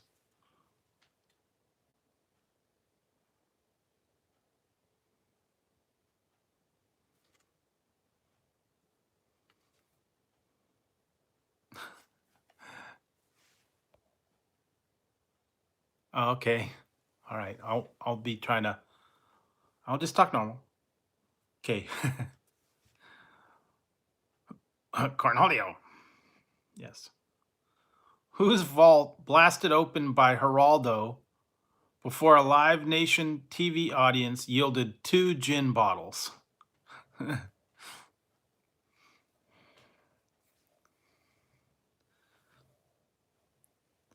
Whose vault got blasted open by Geraldo before a live national TV audience, and all they found was 2 gin bottles?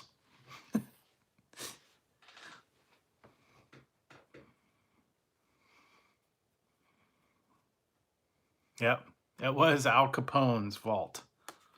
They blasted open Al Capone's vault, and all they found was some gin bottles in there, empty gin bottles. Yeah, well. No, not Jimmy Hoffa. They don't know where Jimmy Hoffa is buried.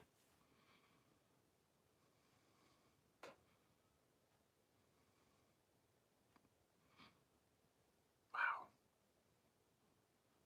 I don't remember this one. What? What movie cast David Bowie as Pontius Pilate? Pontius Pilate, David Bowie as Pontius Pilate. What was the movie? I don't remember this one. Pontius Pilate. No, not Chips. No, it wasn't Jesus Christ Superstar, but you're close. You're very close on it. It had something to do of a religious nature because it was Pontius Pilate. David Bowie was Pontius Pilate in something.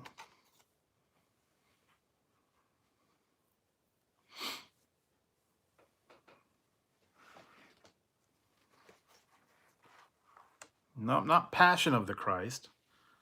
Change my hat. Not Ben Hur.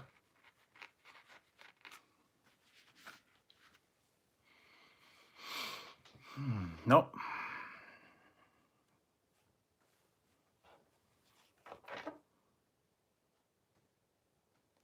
Nope, not the Coat of Many Colors. David Bowie was Pontius Pilate.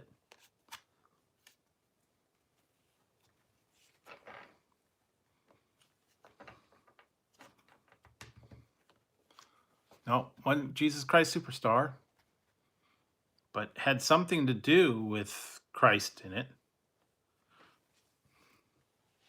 Christ was in the title, I'll tell you that. Nope, not One Cave, Two Echoes. Nope.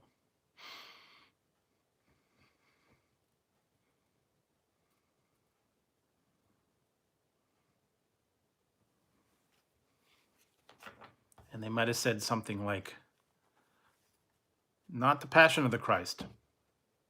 Very close. Yeah, Last Temptation of Christ. I was gonna go. They'd offer him some wine, and he'd go, "Oh no, don't tempt me." But it was the Last Temptation of Christ.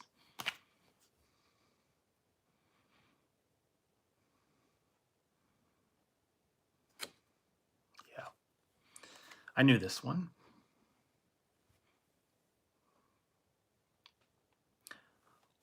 Okay, what album topped the Billboard chart for 37 weeks during the 80s? 37 weeks on the chart. Back in the 80s, what album?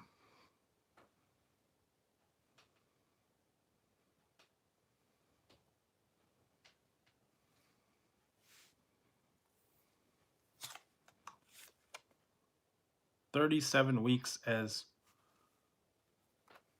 No, not Kiss.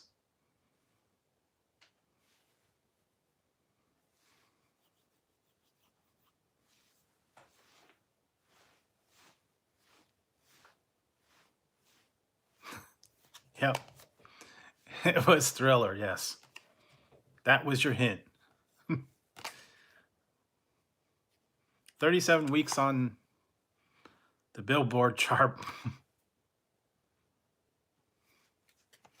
So yes, Thriller album. Just a thriller. Just a thriller. Thriller night. Do. All right. Yes, way to go. Very good. Who caught an NFL record 22 touchdowns passes in 1987 despite missing 4 games to a player strike? Who caught an NFL record 22 touchdowns in 1987? That wasn't OJ.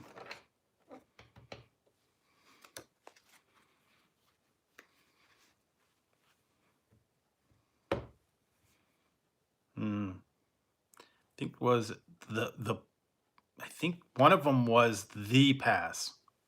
I think that's what they called it. Or was it the Immaculate Reception? I don't know. I don't remember if that was what it's called.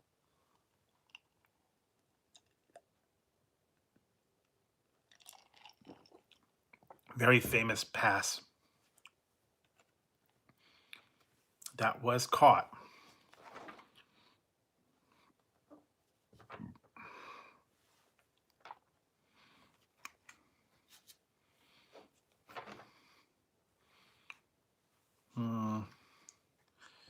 And I think you guys might get this one.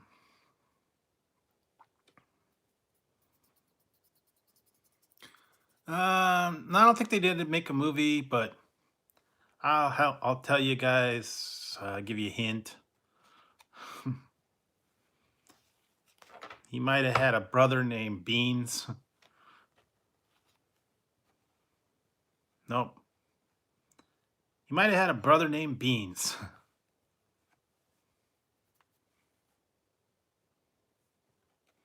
No, I think that's what was called. I think. No, he might have had a brother named Beans.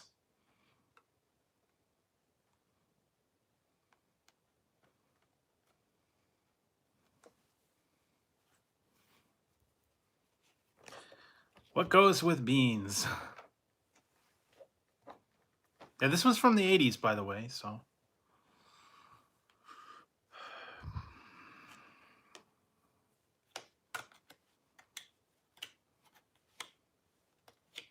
What else goes with beans? No, not Frank O'Hara, not Taylor. Fried, fried, stir fry.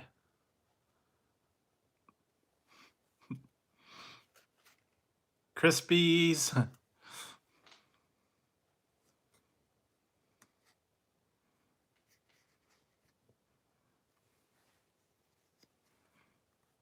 Brown. Rice. Yes, there you go. Rice.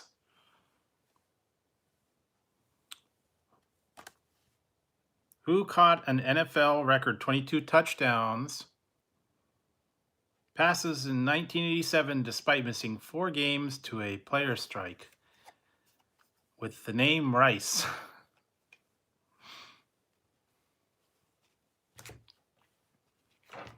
And Joe Montana was the quarterback.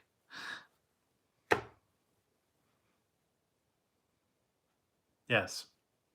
Jerry Rice. Yeah, there you go. Jerry Rice. Speaking of that, I'm going to go off on just a little side tangent.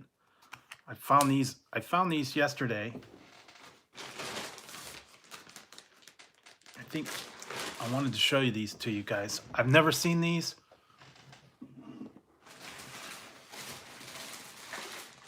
I'm going to do a review on these. Kind of doing a little segue here. I found these in my Dollar Tree, and I don't know anything about them. I'm going to do a review. There are only 2 of them. Made me think of it as the rice here, okay? So I found these. Never seen them before.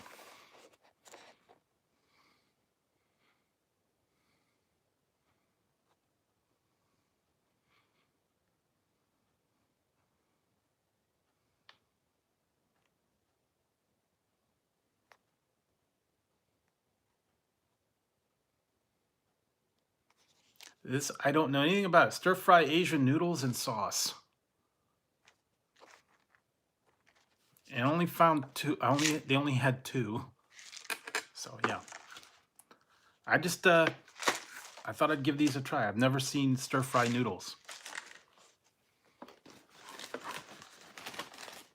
Yeah. Well, like I said, I found them at the Dollar Tree. It was just something I picked up, and then it was like the lady was in there and says, I'm gonna go buy the rest of them. Like, okay, well.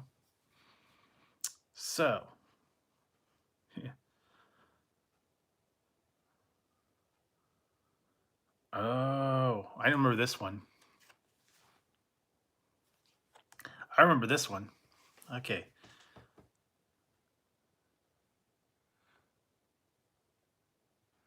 What actress draped a python around her nude body for a notorious Richard Avedon poster? Yeah.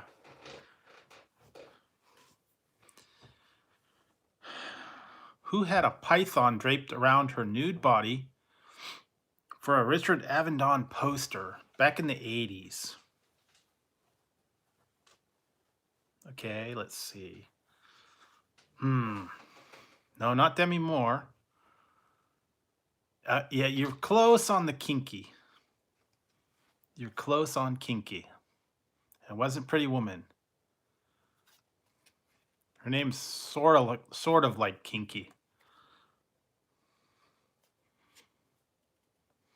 Sounds like something from Rocky and Bullwinkle. We can get, yes, Natasha Kinski. Moose and Squirrel. Natasha Kinky. Or Natasha Kinski. She had a snake. Famous poster. Snake wrapped around her. It's Natasha Kinski. Natasha Kinski.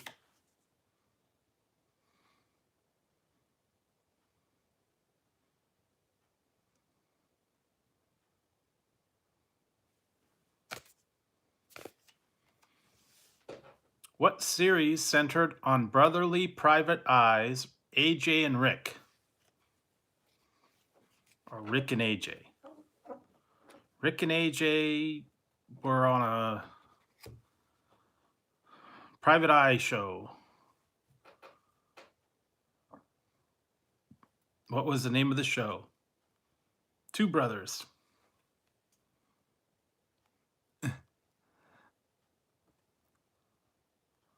Rick and AJ. And they drove a Ferrari, I believe. No, it was Simon and Simon. Yes, Simon and Simon. I think they had a Ferrari or some kind of souped up car. Maybe.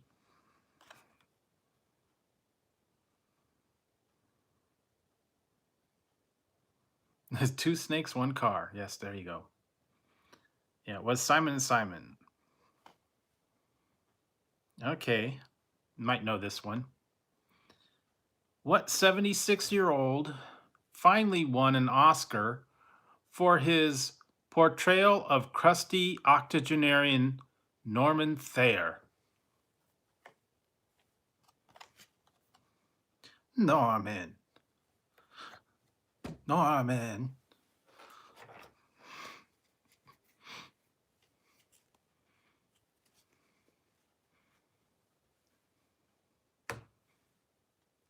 Norman.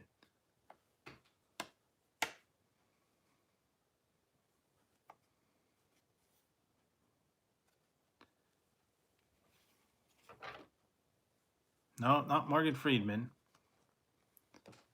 Crusty octogenarian Norman Thayer. He finally won an Oscar. What 76-year-old finally won an Oscar for his portrayal of crusty octogenarian Norman Thayer? And there was someone in there that would, oh, Norman, you old poop. No, not Krusty Apple. No, it wasn't Jack Lemmon.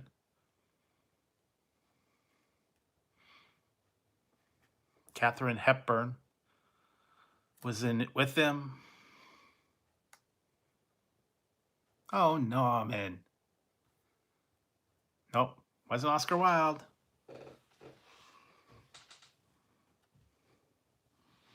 I believe he had a daughter named Jane.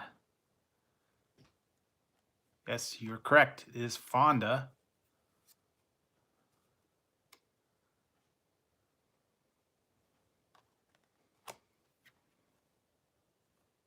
Daughter named Jane.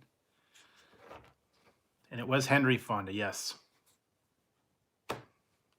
Henry Fonda finally won an Oscar for On Golden Pond when he was 76. He never got an Oscar.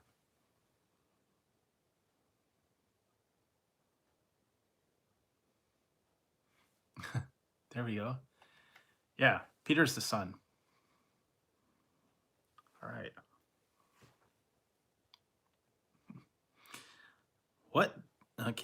What Dolly Parton ditty griped, for service and devotion, you would think that I would get what I... For service and devotion, you would think that I would deserve a fat promotion? Da-da-da-da-da. But the boss won't let me. Out to get me 9 to 5. Da-da-da-da-da-da-da-da-da-da. Yikes. Yeah, I still watch that occasionally. No, working 9 to 5, yes. Oh. I think I might have seen that before, but yeah, I watch that occasionally. Okay. This is, I gotta say this without laughing. Okay.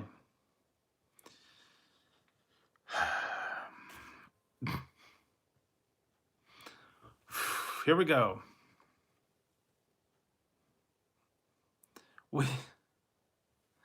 Which three planets did Voyager 2 spacecraft visit during the 1980s?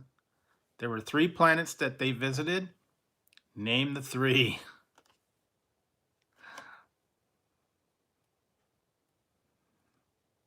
There were three planets that they visited. Voyager 2. No, it wasn't Mars or Pluto, but Uranus is in there.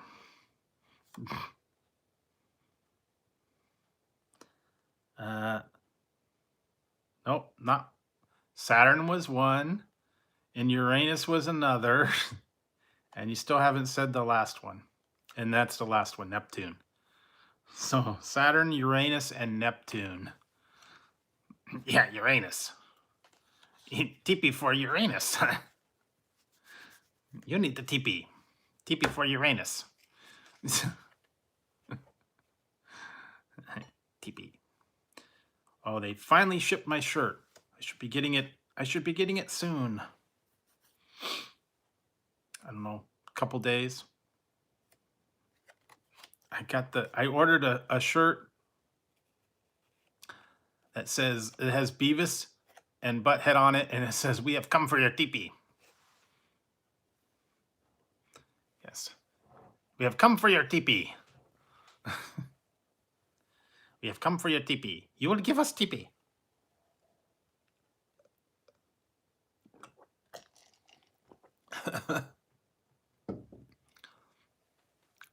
Been up for an hour, yeah.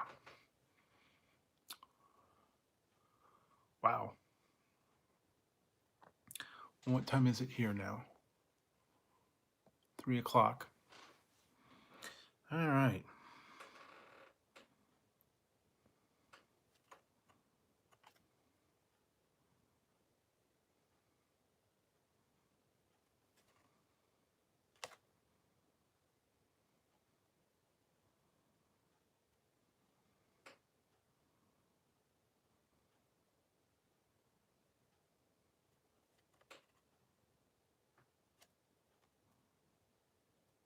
Oh, okay.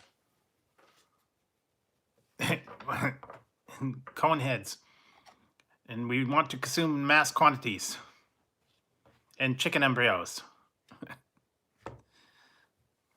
All right. Who celebrated her 20th birthday by marrying rocker Lenny Kravitz? Who married Lenny Kravitz on her 20th birthday?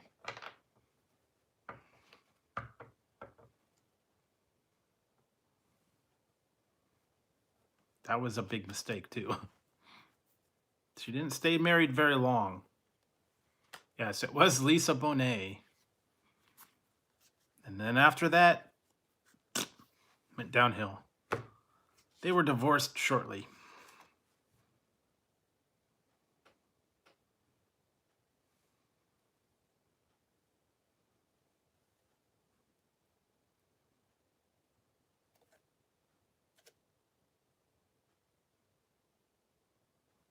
Wow, I don't remember this.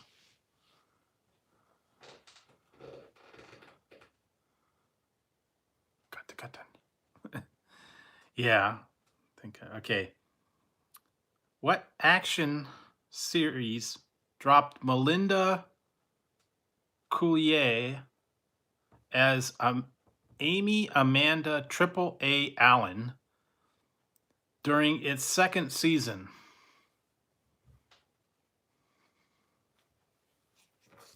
An action series dropped Melinda Coulier as Amy Amanda Triple A Allen during its second season. No, it wasn't Supergirl. This was from the 80s, by the way. All these are from 80s. It's a big show, an action show back in the 80s. Oh yeah, I don't know. I haven't kept up on who she married, but Triple A. No, it wasn't Charlie's Angels, but that's close. It's around that time.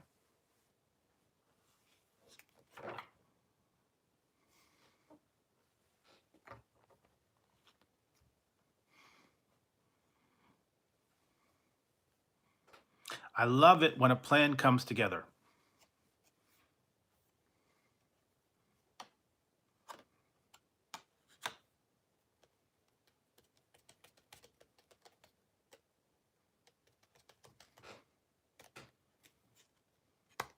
No.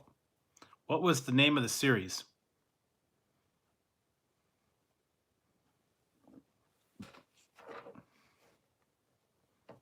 An action series that dropped the girl during the second season.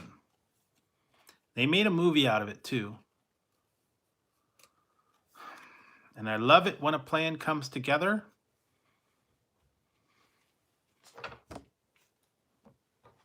And I'll do this one, but I'll give it away. Yeah, I was gonna say, I pity the fool that doesn't know this show. It was the A-Team. I pity the fool. It was A-Team, yes. Mr. T. I pity the fool.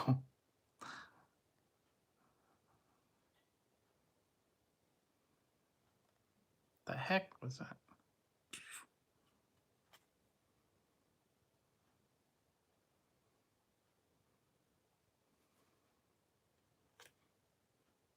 Mr. T. Mr. and Mrs. T's Bloody Mary mix. I pity the fool that doesn't drink my Bloody Mary mix. Hey, Shane's Vlogs. Welcome. Welcome to the stream.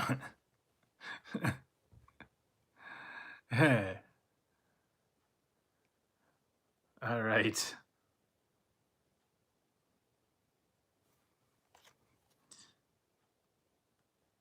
I bet that's that's where they got it from. Wow, this is all right. Mr. T cereal, yes. Okay. What sporty two-seater codenamed Callisto did Cadillac introduce in 1987? What was the name of the car? And it was on an episode of Married with Children.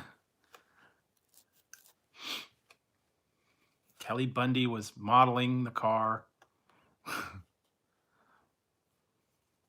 She had to write it on her hand. She had the Bundy bounce.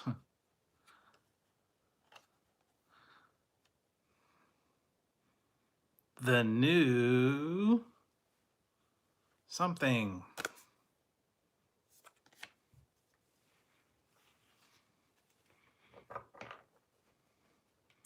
The Bundy bounce was in that episode, and they were advertising a car. The new Elante. Yes, that's what it was called, the Elante. They actually had a car called the Elante. I just watched the one last night. All right. Thanks, Lady Lake. Where they Al Bundy got the Testica 2000. The Testica 2000, yes. It was the Elante, yes.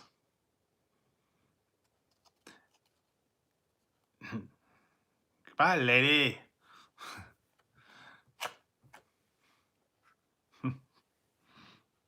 I have 2 horses. And I thought, what if the lady needs a horse? I'd have some. You did good, Fessick.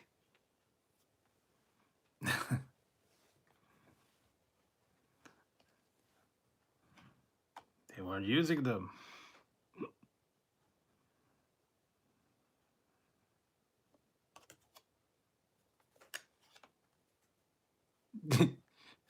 Shut up, Peg. I was just watching. I've been watching that like lately. Still watching all the old stuff on there. That was always funny. He's always got something going on.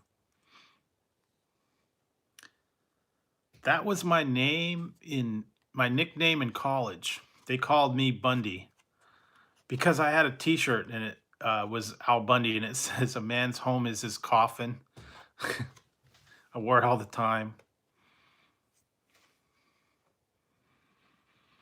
So they called me Bundy. I don't know why. Guess because I wore the shirt.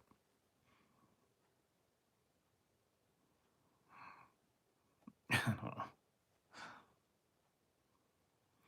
Okay, what was the Mazda MX-5 better known as in much of North America?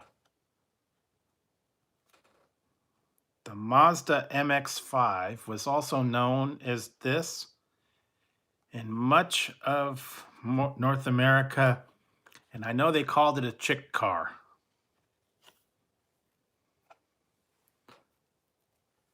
Yeah, that's true. The Mazda MX-5 was also called the Miata. Yes, the Miata. And it was always like the chick car. If you got a Miata, it's a chick car. The little dinky one.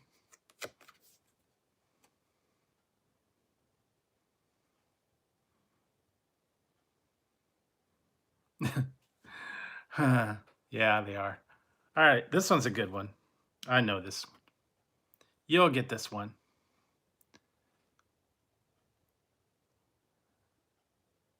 Are you leaving, Roasted? Okay. Thanks for stopping by. Yeah. All right. What film had Dolly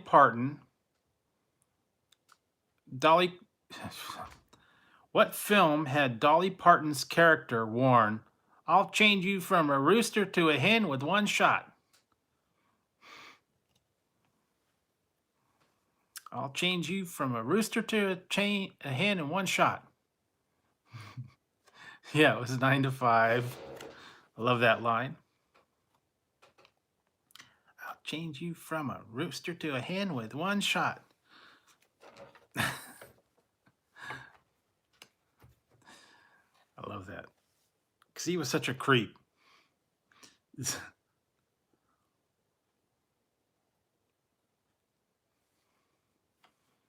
Yeah, she was. Mr. Hart, I'll go out there and I'll get my gun.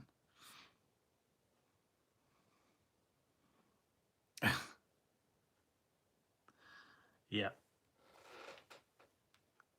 You're a creep? Yeah, there you go. All right.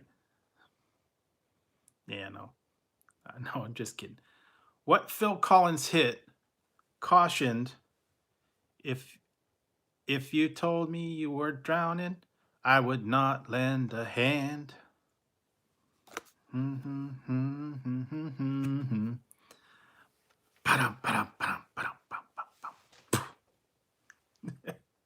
I love that one. Mike Tyson. I love this part. I love this part.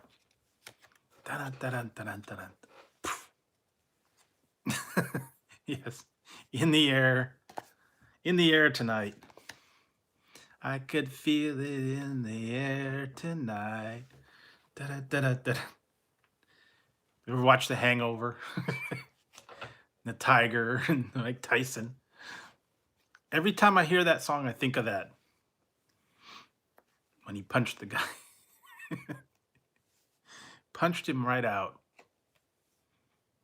Yeah, but it was funny because they had the tiger and punched punched him in the face. Oh, that was good.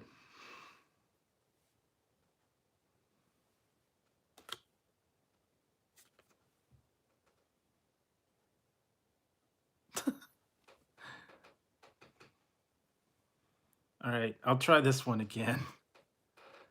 Yeah, I do too. I like the old one. Okay.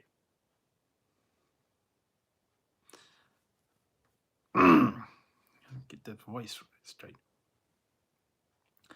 Who's God? I can't do that one. Who swore to Oprah that he never tried to buy skeleton of Joseph Elephant Man Merrick? I swear, I never tried to buy it. Hee hee. Hee hee. I swear to you, Oprah, I never tried to buy the Elephant Man's bones.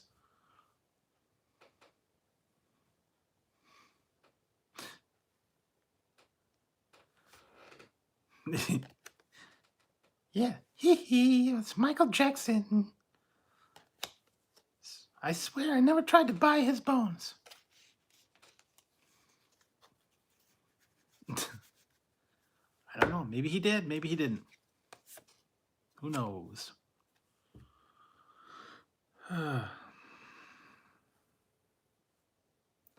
Oh, man.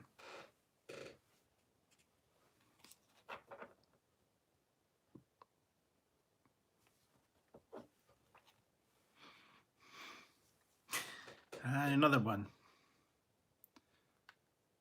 Yeah, exactly. What did Lindy Chamberlain famously accuse of absconding with her 10-year-old daughter, Azaria?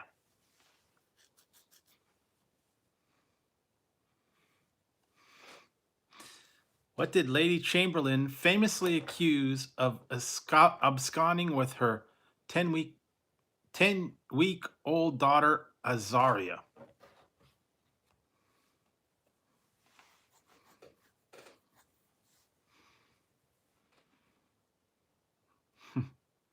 The famous quote. All right. No, it wasn't Michael Jackson. But what did she accuse took her 10-week-old daughter or their baby? Something took her baby. Maybe they ate it.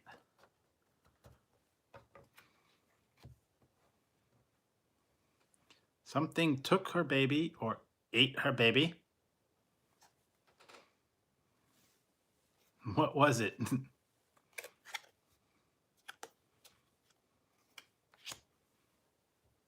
she was... No. Something ate her baby. What was it? Oh, a dingo ate me baby. Yes. A dingo. It was a dingo that ate my baby. A dingo ate your baby.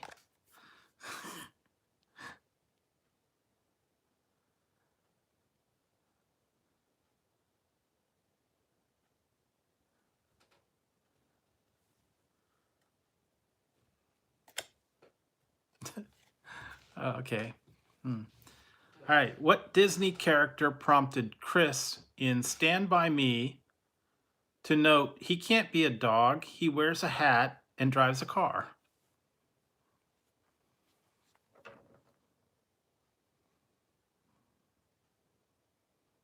So what Disney character was he talking about? It says he can't be a dog, he wears a hat and drives a car.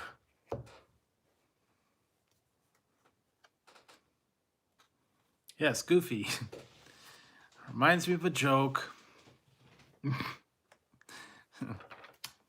about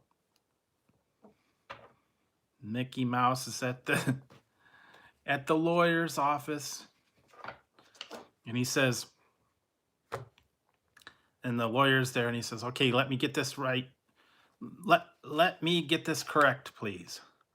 He says, "You want to file for a divorce against Minnie on the grounds that she was unfaithful to you, or no, that she is mentally incompetent."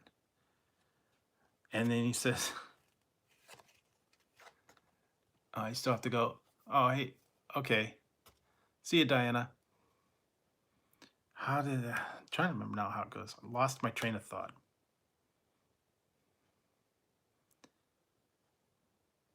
that she's on the grounds that she's mentally incompetent. He says, "No, I didn't say she was crazy. I want a divorce on the grounds of that she's cheating. I didn't say she was crazy. I said she was effing goofy."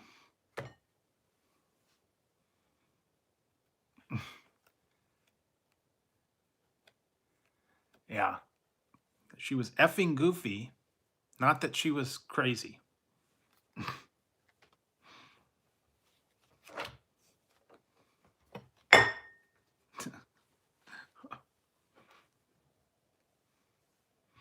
Yeah, that was the joke.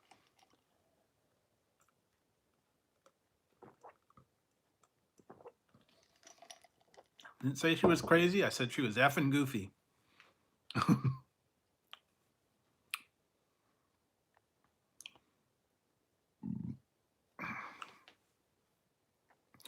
What pop duo made an immediate impact with the hit "Wake Me Up Before You Go Go"? Anywhere that you turn, wake me up before you go go. What duo sang "Wake Me Up Before You Go Go"?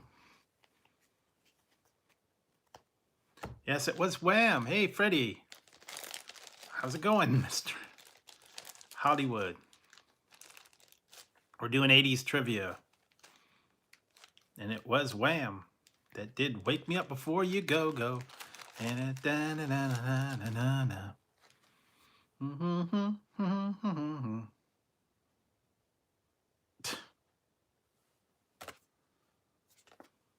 Wham!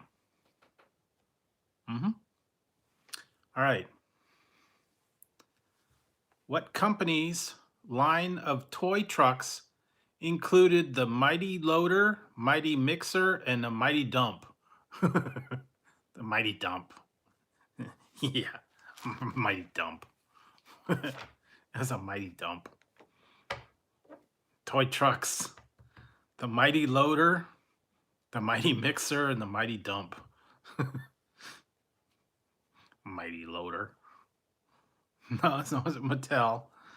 Toy trucks. Tonka.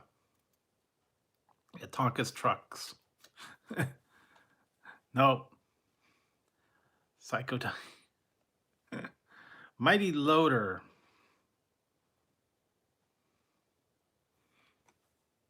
It was Tonka. Yes, it was Tonka. Ooh. Here's a good one. You might know this because it's kind of fairly recent.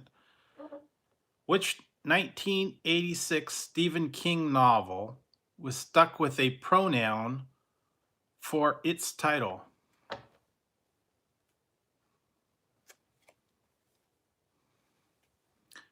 (1986) Stephen King novel was stuck with a pronoun for its title. It wasn't Cujo. Yeah, there you go. It. Because he just put out It Too.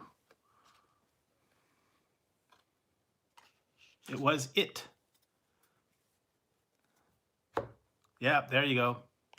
Yeah, you got to have that Mighty Loader. Oh, yeah, and I saw a thing that I believe it's going to be Thursday. Taco Bell is coming out with the Flamin' Hot Doritos taco. Just saying. They said some places might have it already, but I think it's officially out on the 16th. So look for that.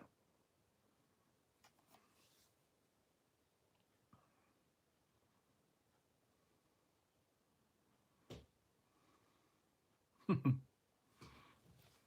right.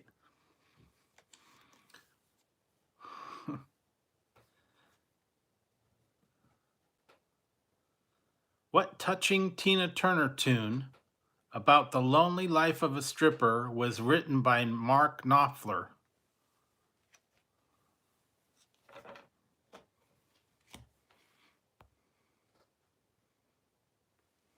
Yeah, there you go. That will be. When that one comes out, that will be.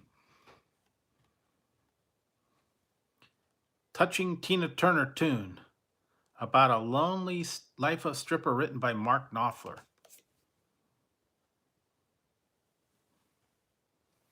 No, not I Will Always Love You. Lonely Life of a Stripper.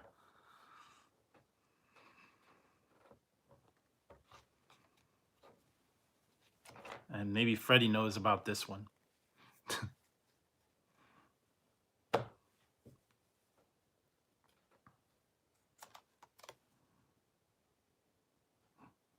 Private dancer, yeah.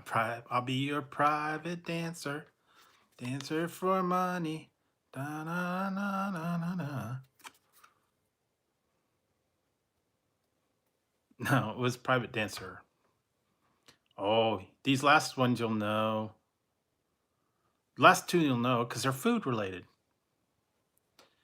So, what snack food adopted Chester Cheetah as its official spokescat in 1986? What snack food adopted Chester Cheetah as its special official spokescat?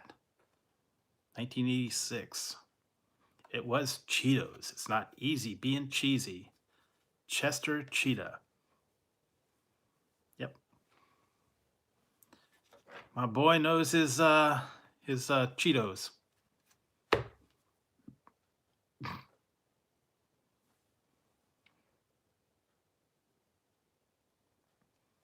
All right.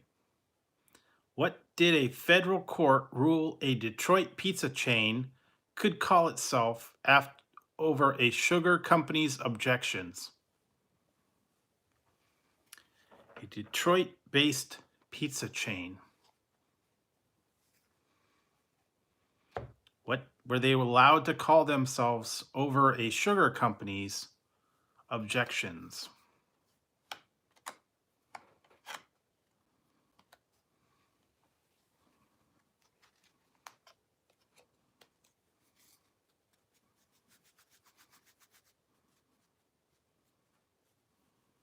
Wasn't Little Caesars. No, not Cane's Pizza. There's an actual sugar company that's got the same name as a pizza company.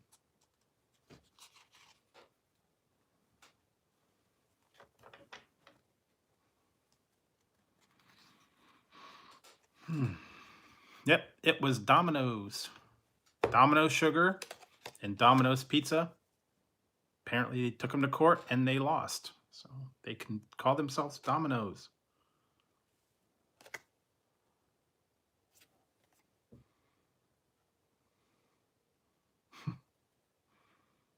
Here we go. All right. What nickname did Burl Smith answer to on the Love Boat? What was Burl Smith better known as on the Love Boat? Freddie Foodie King. No, it wasn't that. The Love Boat. The Love Boat. Da-na-na-na-na-na-na-na. The Love Boat. Wow, what was Burl Smith's official name? Was Gopher. Yes. Gopher.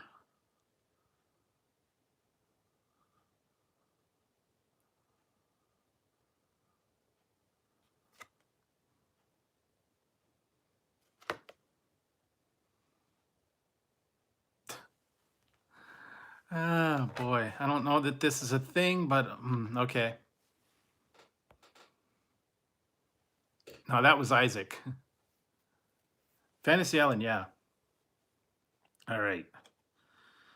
I almost hate to say this one, but I'll say it just because it's a question. But anyway, what fitting name did Donald Trump bestow upon the 10-day bicycling race he sponsored in 1989?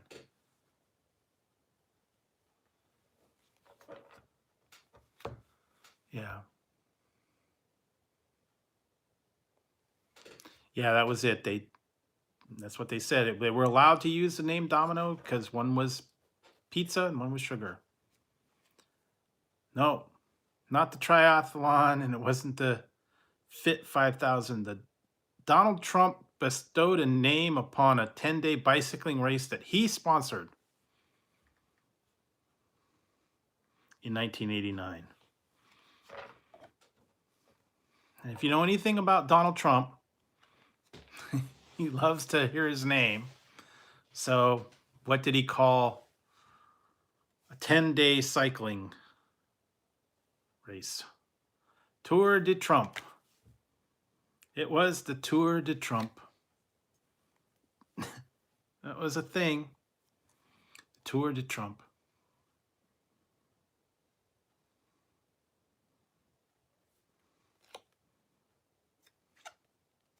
Yeah, here you go. Yeah, what are you going to do, you know? Trump Plaza, Trump Tower, Tour de Trump. Yeah, it's on everything.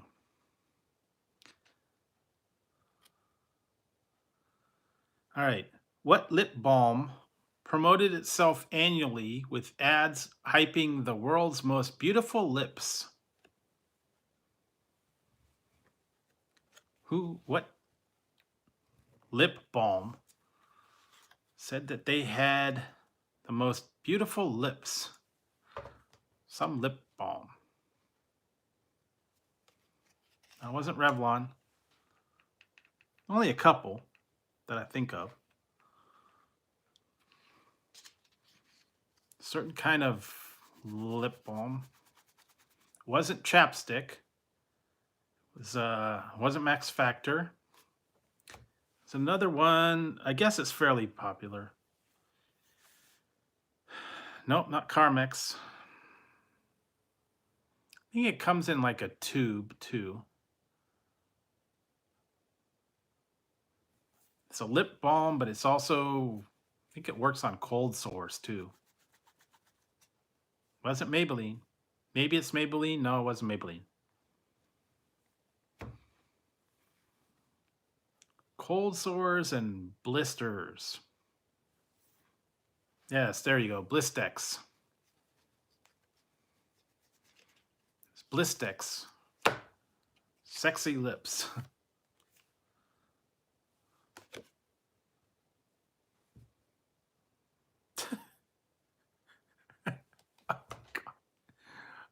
Where'd they come up with these questions for? All right.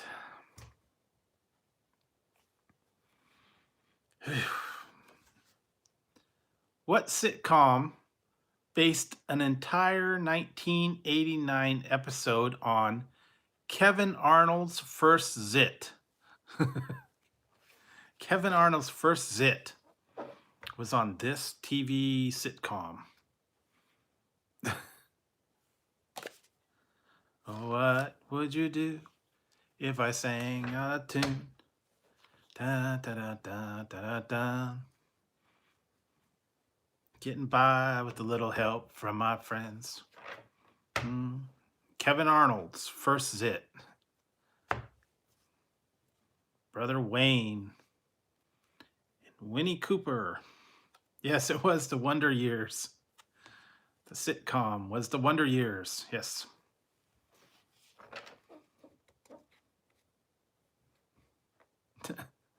Yeah, Kevin Arnold has a whole episode about his first zit. Okay, well, there you go. Oh, this one's classic. I love this guy. Anyway, who directed Gilda Radner's last movie, the horror spoof Haunted Honeymoon? Who directed Haunted Honeymoon was Gilda Radner's last movie. No, it wasn't Mel Brooks. He was the Candyman. He directed Haunted Honeymoon. Was her last one. Yes, it was Gene Wilder. Gene Wilder directed Gilda Radner's last movie, The Haunted Honeymoon. So yes, Gene Wilder.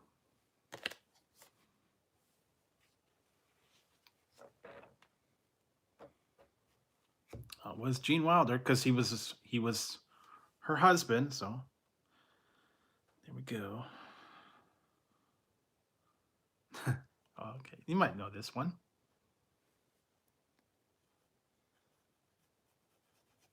No, I didn't see that one. What retro boogie band did harmonica virtuoso John Popper help put together in 1988? John Popper, retro boogie band.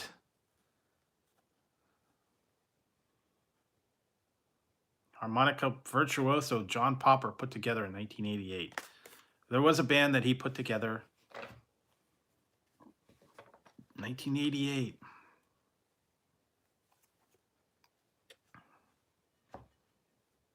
He was a member, John Popper. That's Flock of Seagulls. That's not the band. Nope, not KC and the Sunshine Band. I'll give you guys a hint. They went very many places, including New Orleans. And he was the harmonica player for this band.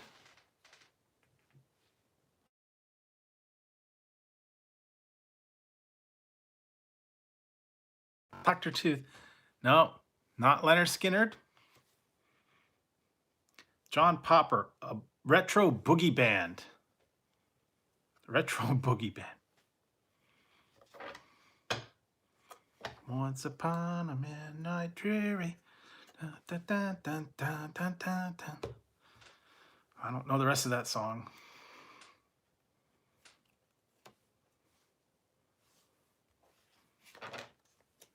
Yeah, well, there was a show with a similar name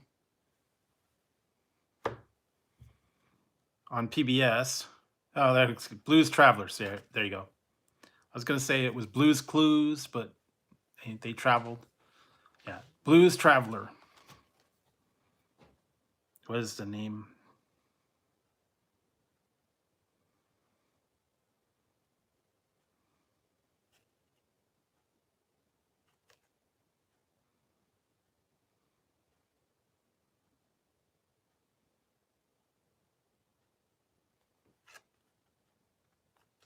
Yeah, okay, this might get this. All right. What fitting locale did Ronald Reagan pick to sign a proclamation declaring the rose to be the national floral emblem?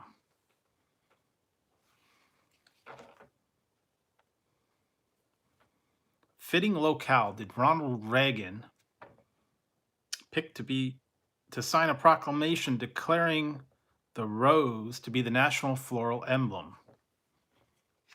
Yeah, there you go. Rose Garden. He signed it in the Rose Garden to pick that the rose was a national emblem. Makes sense.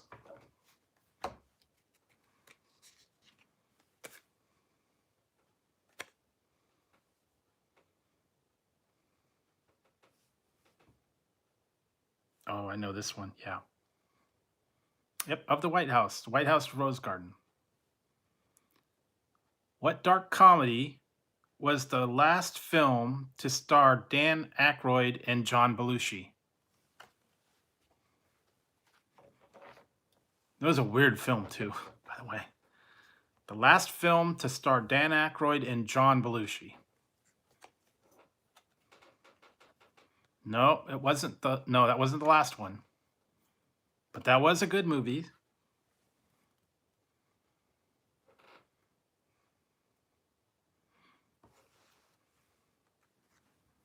It was a dark comedy.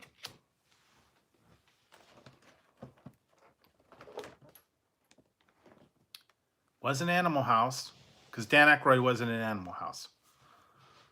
Dan Aykroyd and Jim Belushi.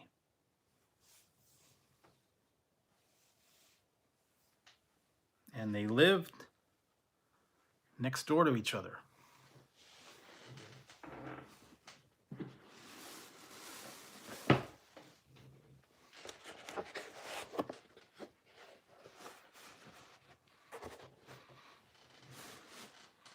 They lived next door to each other in this dark comedy. And I believe, yes, it was neighbors. And I believe he burned his house down. He burned his house down.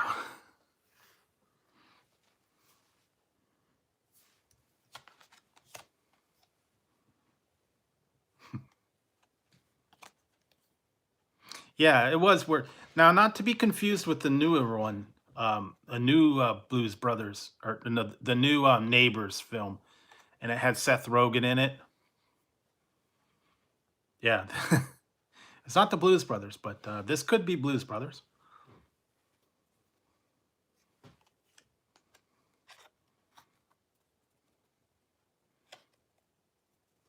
Yeah, this is my this could be Blues Brothers. This could be Heisenberg.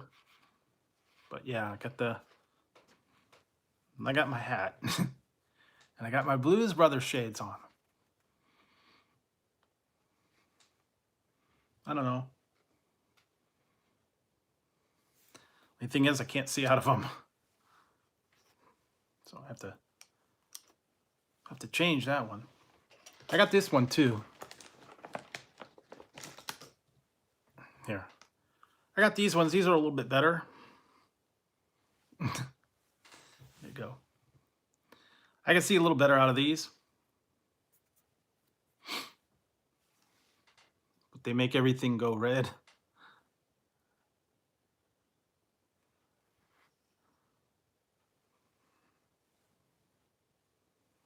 But these were kind of cool.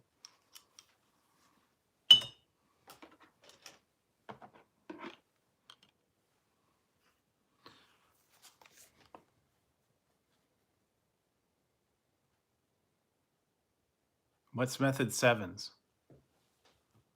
They like sunglasses or what? I don't know.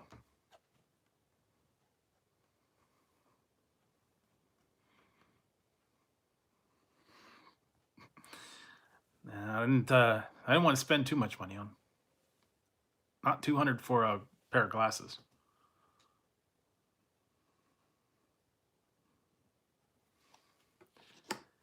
Hang on a second, guys. I'll be right back. I have to step out for a minute.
All right, I'm back. I had to step out for a minute.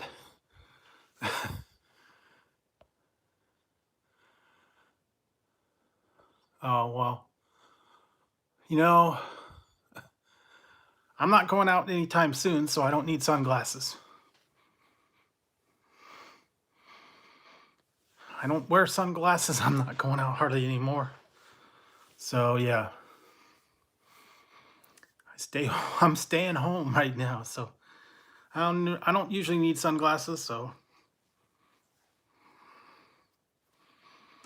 yeah.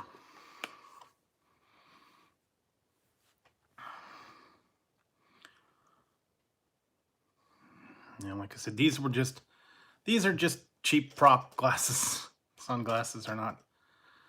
These are the cheapo. They're like $4. They're not real sunglasses. They're like no. Hmm.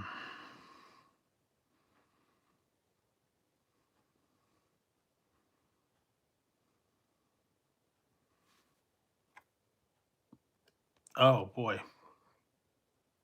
Okay. Got to think back to this one. What group denied Phil Collins one more week of One More Night at number one?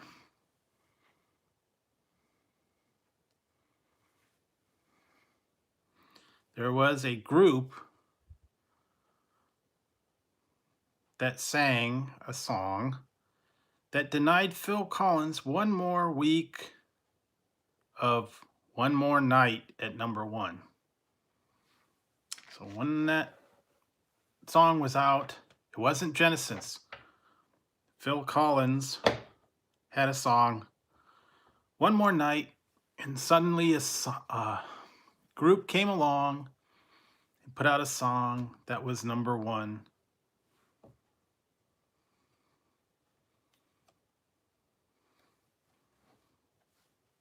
And I think it was 85. It was like 85, I believe, when they made this historic song. Lots of different artists singing for a cause.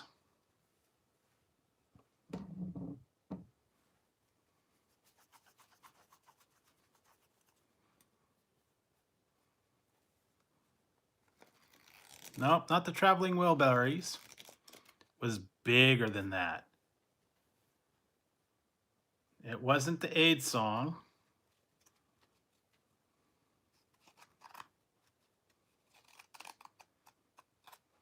Yep, there you go. We are the world. We are the children. I'm the one to have to bail them out. Now, ain't that given? There's a choice you're making. Live from New York, it's Saturday night.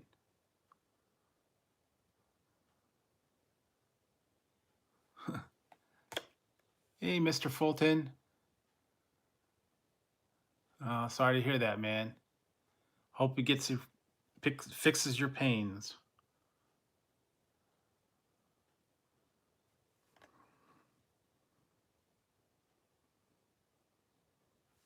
All right.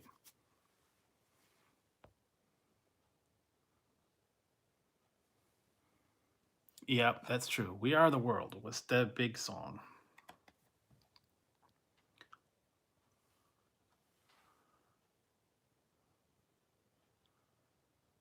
That's okay sometimes.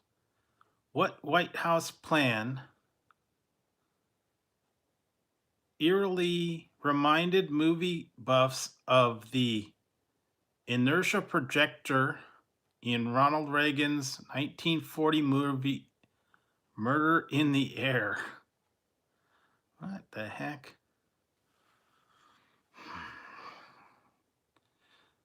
I'll read this again. I'm trying to understand it.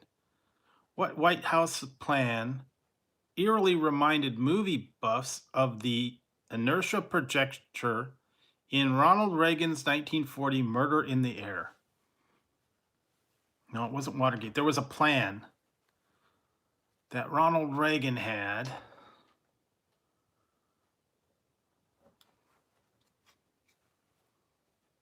White House plan. It was named something. Ronald Reagan's 1940 movie, The Inertia Projector.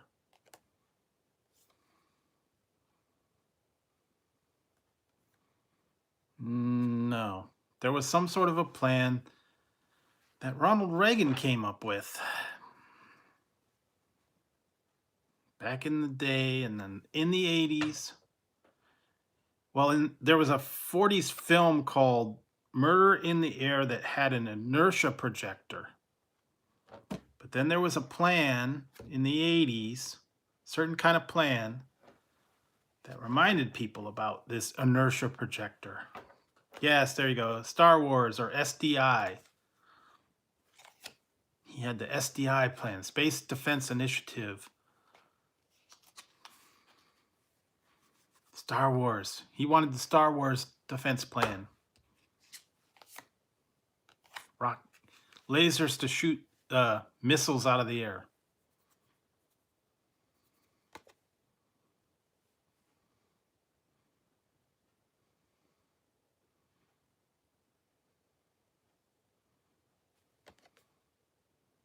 What was that sitcom? No, it was a sitcom.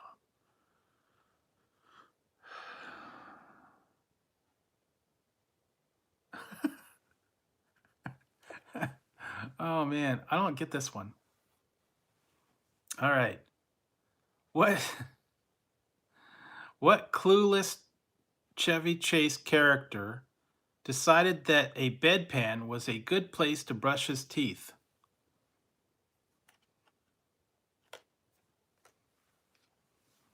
A clueless Chevy Chase character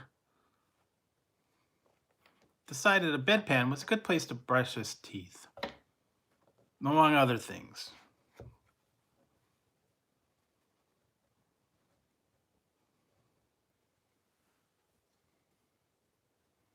Yeah, that's it. Was Clark? Yes. Clark. Yes, Clark. Clark decided that bedpan was a good place to brush his teeth. Clark Griswold. Yeah.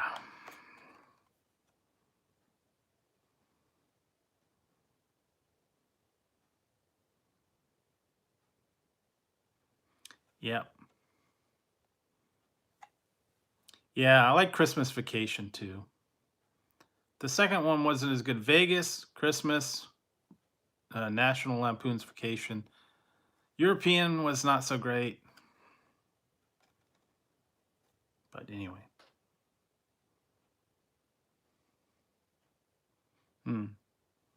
What nickname did hoopster Doug Collins give his talkative friend, Eagles quarterback Ron Jaworski?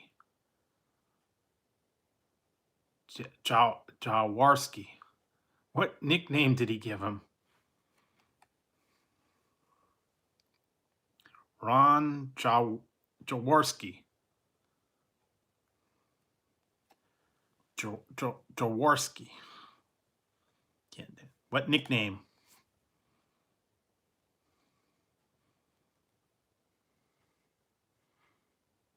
Yeah. You couldn't hear you couldn't hear it in a truck going into a nitroglycerin factory. Grace, I want you to say the prayer.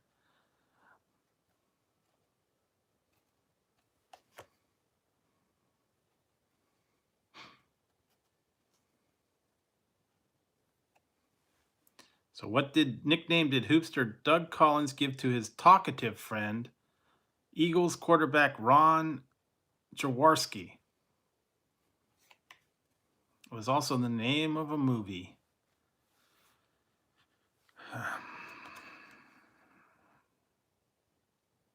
Dun dun dun dun dun dun dun dun dun dun dun dun dun dun dun. Da-da-da. Think we need a bigger boat. Think we need a bigger boat. No, it wasn't Loose Lips. Think we're gonna... Yeah, it was Jaws. He called Jaworski Jaws.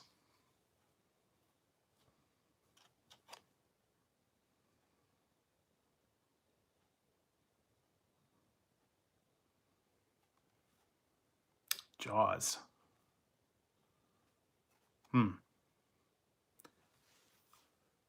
Yeah, well, had to give you guys a little hint. What auto exec did Ronald Reagan put in charge of raising funds to renovate the Statue of Liberty?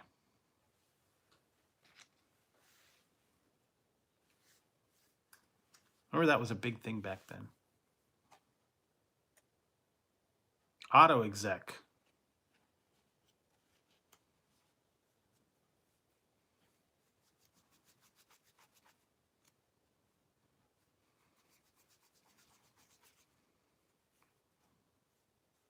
It sounds like his name sounds like something Beavis would say. No, it wasn't friendly. It wasn't Henry Ford. It would something Beavis would say and laugh at the guy's name. Yeah, this guy's name's funny.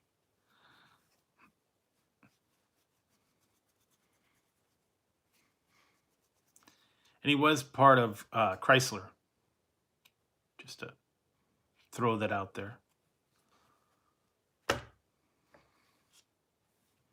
No.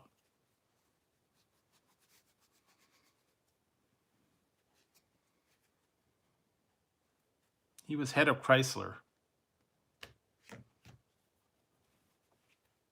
Put him in charge of the Statue of Liberty fundraising.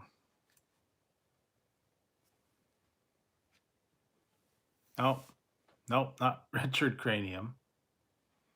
Nah, just a funny sounding last name.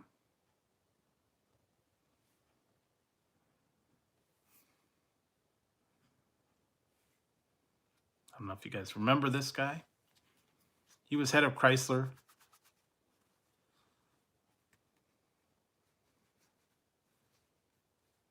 I think somehow he got cut up in the DeLorean deal.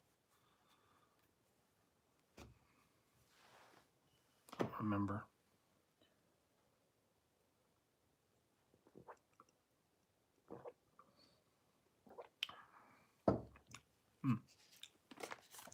Might not get that one.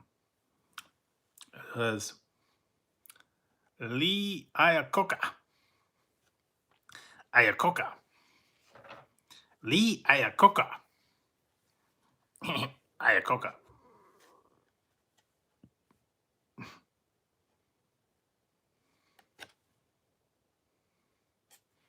Iacocca.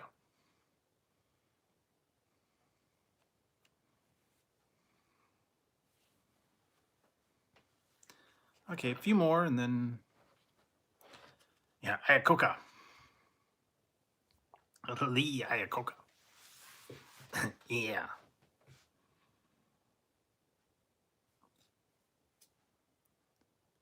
Yeah, need some coca. What Toronto-based comic landed a 6-year gig as Dr. Wayne Fiscus on St. Elsewhere?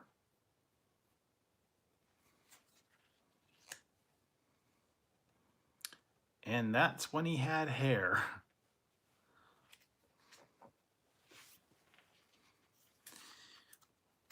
And he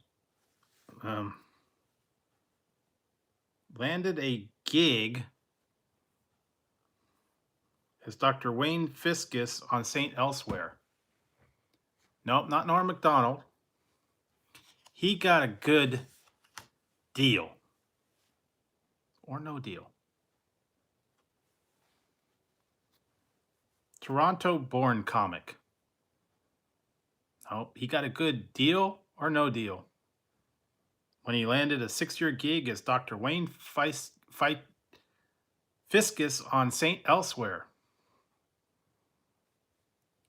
Deal or no deal?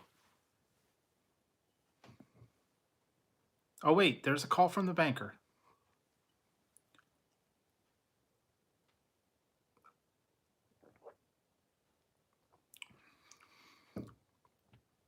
Nope, not Wayne Brady. Yes, it was Howie Mandel. Howie Mandel was Dr. Wayne Fiscus on St. Elsewhere when he had hair.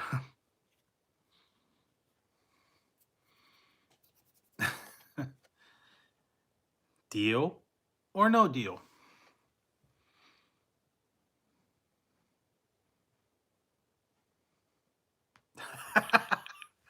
uh, okay, I got to do this. You'll get it in about 5 seconds, but this is appropriate. Okay. This is appropriate. Okay. What movie allowed John Belushi to exclaim, "Yes, Jesus H. Tap Dancing Christ, I have seen the light"?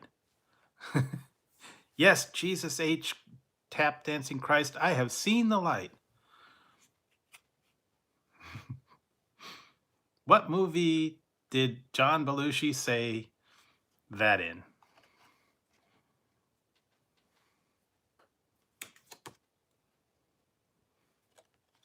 Yep. All right, Love Jones. So what movie did he say it in? Jesus H. Tap Dancing Christ, I have seen the light. He said it in The Blues Brothers. So there you go. Yep. And she floated down the stairs. And then she hit him with the ruler about 17 times when he was cussing like every other word.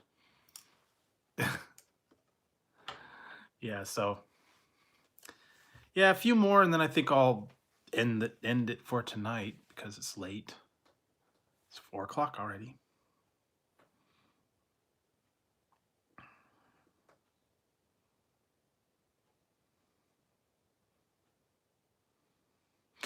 All right, now let's see.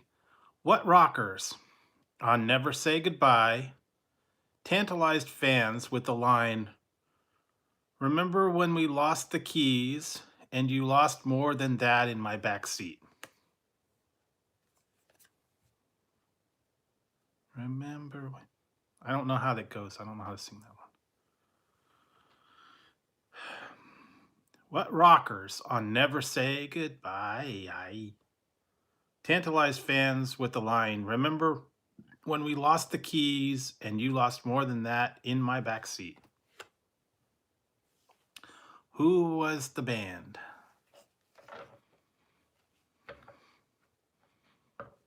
that sang Never Say Goodbye? I was on Aerosmith.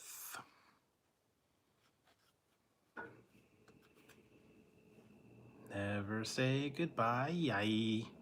No, it wasn't Guns N' Roses. Think of hair. Think of hairstyle.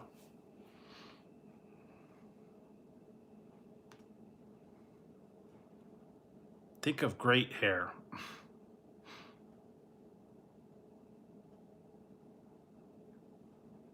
Someone known for their hair. No, it wasn't Poison.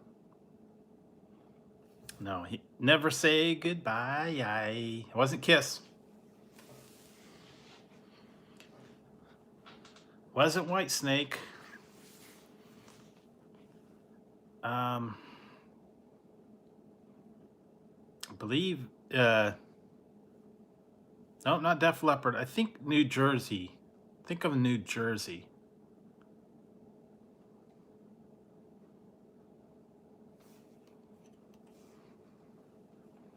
Think of a person's name of a band.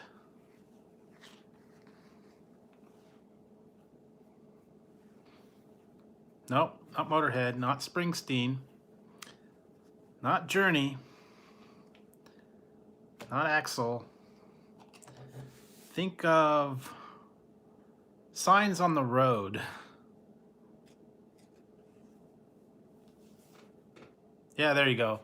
Slippery When Wet. Bon Jovi. Bon Jovi sang Never Say Goodbye. And Living on a Prayer and all these other ones.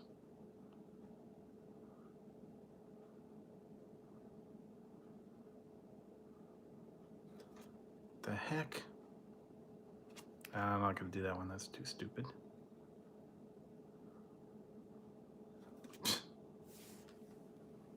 Yes, Bon Jovi had hair.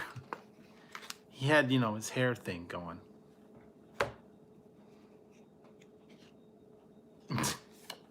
Yeah, there you go. Nah, it's okay. Sometimes you just don't remember them by their songs. And I can't sing, so. Oh, wow. I remember this one, but I haven't seen it for a long time. What sitcom featured heavily pocket-protected Arvid Inged among its room full of nerds? There was a sitcom with heavily pocketed protected Arvid Inged among its heavily room full of nerds. No, it's not The Big Bang. This was from the 80s. Arvid Inged was in a class of nerds.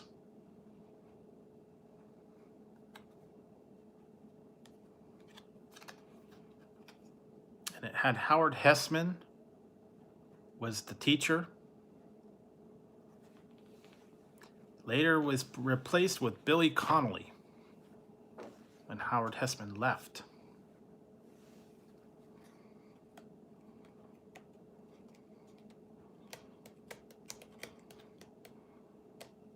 Dennis was a big nerd, and then they had Arvid Inged was, yeah, there you go, head of the class. Head of the class. That was like back in a while. Arvid Inged was like the nerd. Dennis was the big nerd. And there were a couple other ones. I can't remember all of them. That one redhead girl, I can't even remember her name. She's like made famous on that one.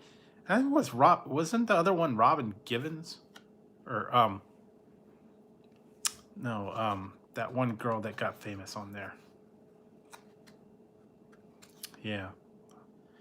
Can't think of her name right now.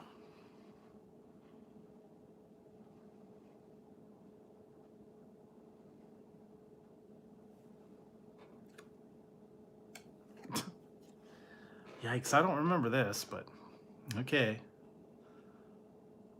All right. What sitcom, or no, what movie led Kim Basinger to dub her pungent co-star Mickey Rourke the human ashtray? Yeah, I think that's who it was. Yeah, it was Robin Givens. She was in that one.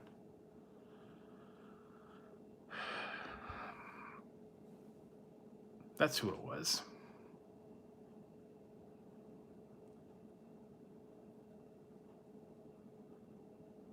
Yeah, what movie led Kim Basinger to dub her pungent co-star Mickey Rourke a human ashtray? It was a kinky movie.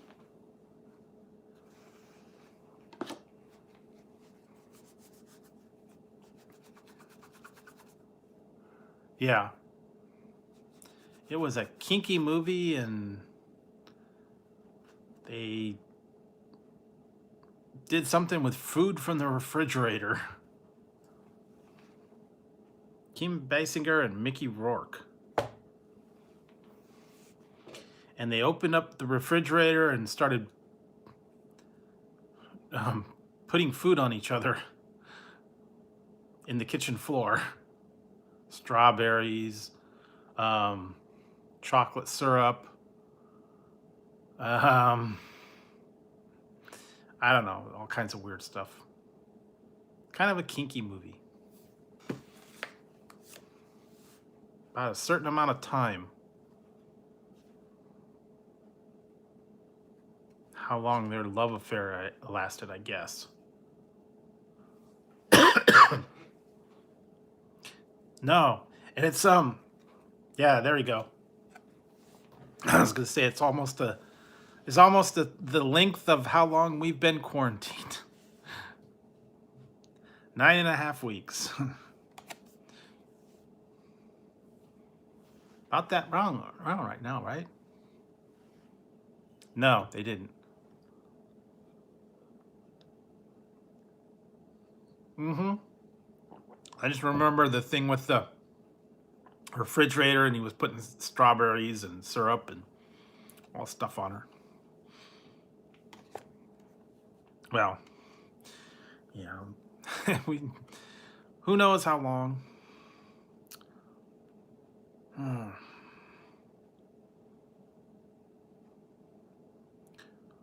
Well, the heck?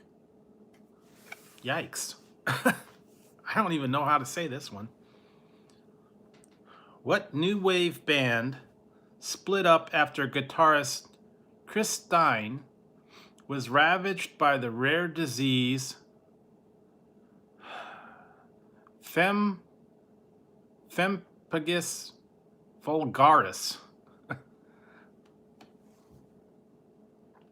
A new wave band. The guitarist Chris Stein was ravaged by a rare disease, Pemphigus vulgaris. I don't even know what that is, but so some band had to break up.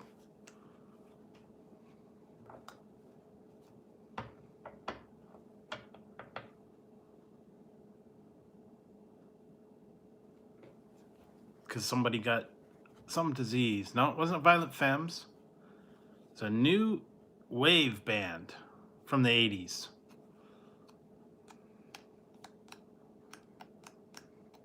Yeah, okay, you got it. Blondie. It was Blondie. I don't know anything about that disease, but it was Blondie was the name of the group.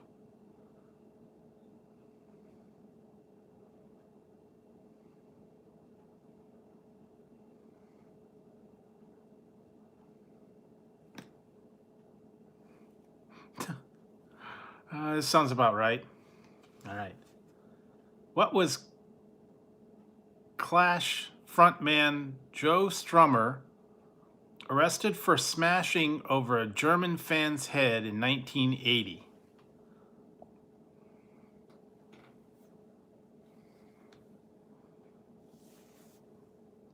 So in 1980, he smashed something over somebody's head, and he got arrested for it.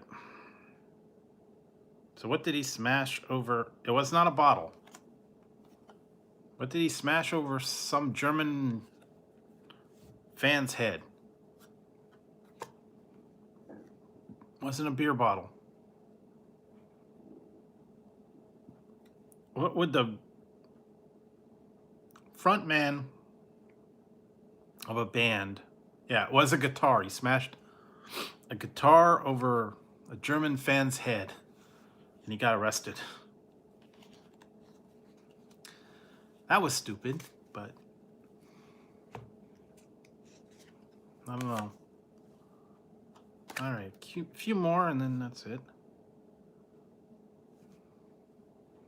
No, it was a guitar. What science fiction series featured the largely holographic aid of Admiral Al Calavici? Science fiction series featuring largely holographic aid of Admiral Al Calavici. What was the name of the science fiction show?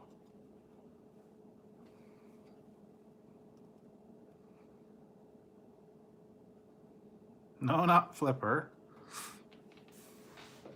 Al Calavici. He was a hologram.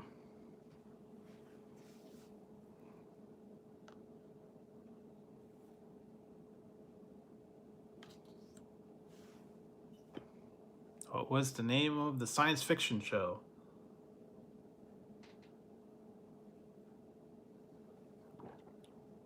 Yep, it was Quantum Leap. Quantum Leap.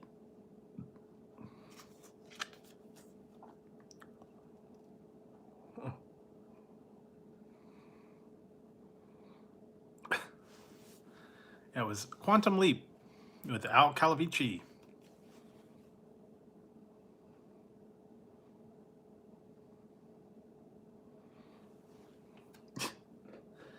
Eh, wait. Right. What novelty hit by Blotto enthused hardly any clothes, sand between my toes, white stuff on my nose? What was the name of the song? Hardly any clothes, sand between my toes, white stuff on my nose.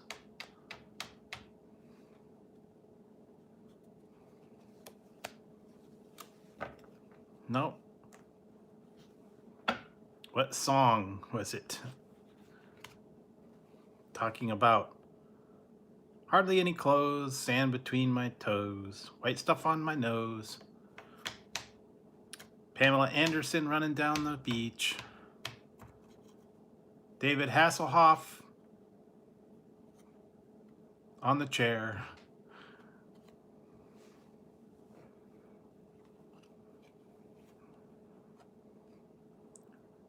Women in red bikinis running everywhere. What was the song?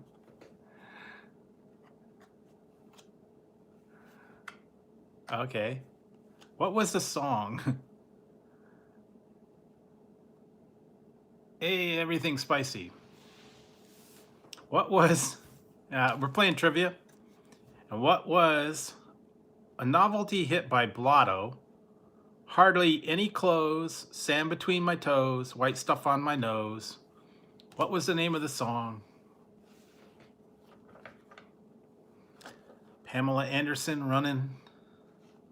David Hasselhoff sitting on a chair.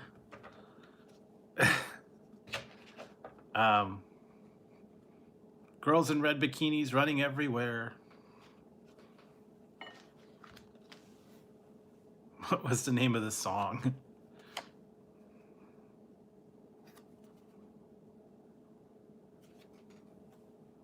Nope, it wasn't Baywatch song, but no, it was not Pamela.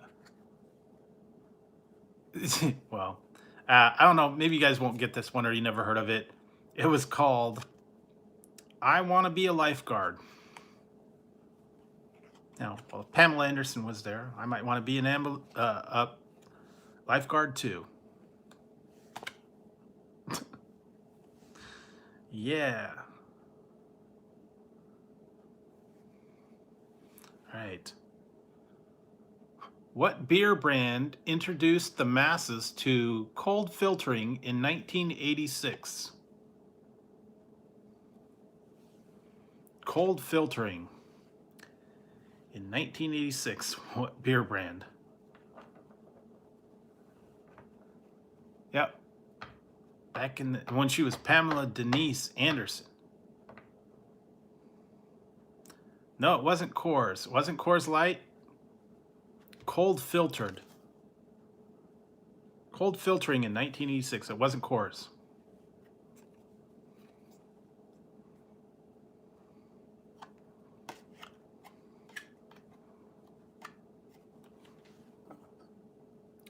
Yeah. Okay. Miller. It was Miller. Miller Genuine Draft.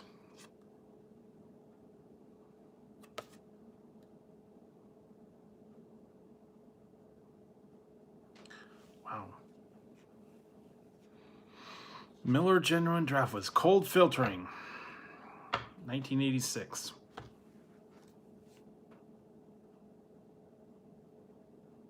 Wow, I don't know. You guys might not know this. I don't know. Are you fans of comic books? If you know comic books, you might get this one. I don't know.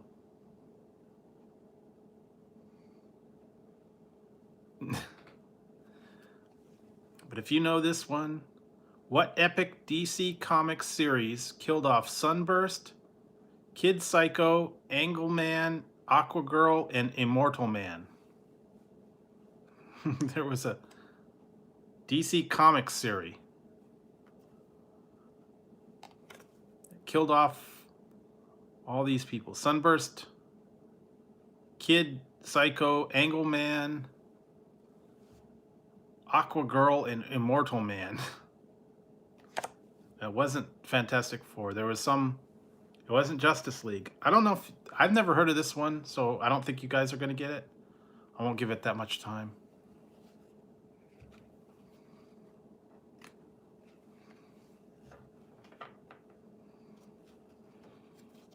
Yeah, either you know it or you don't.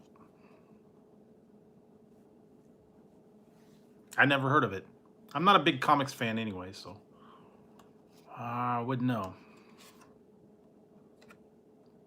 Yeah, I don't think you guys are going to get this one. So it was called Crisis on Infinite Earths. Crisis on Infinite Earths. I didn't know that one. I don't think you guys would have known it.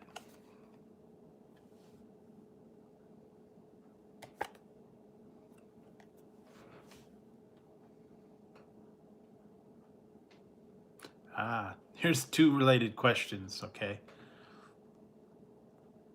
What organ did the bullet that hit Ronald Reagan end up in? So Ronald Reagan got hit with a bullet when he got shot. What organ did it end up in of his? Yeah, it's true. So where did Reagan get shot where the bullet ended up? Yeah, it was in his lung. Got hit with a bullet in his lung. Speaking of that, it was in his lung. Speaking of that, what series briefly changed its lead character's name from Ralph Hinckley to Ralph Hanley following the shooting of Ronald Reagan? So back right after Reagan got shot, the character's name was actually Ralph Hinckley, and they changed it to Ralph Hanley. But then they changed it back again. Believe it or not. Believe it or not, they changed his name from Ralph Hinckley to Ralph Hanley, and then back again.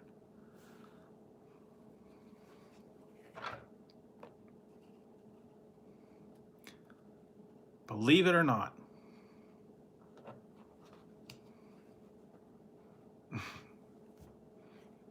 Nope, wasn't Ripley's. Believe it or not.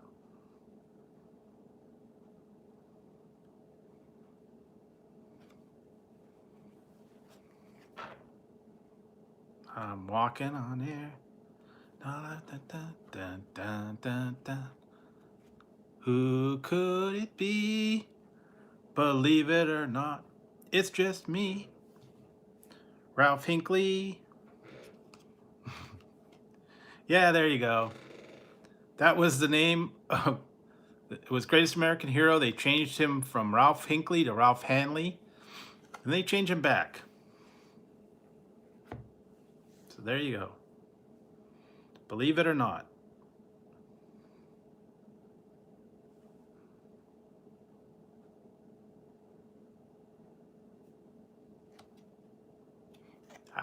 Okay, here's another one.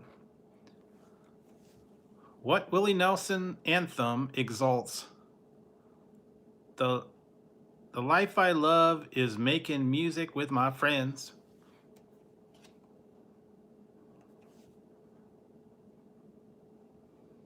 Willie Nelson's song, the life I love is making music with my friends.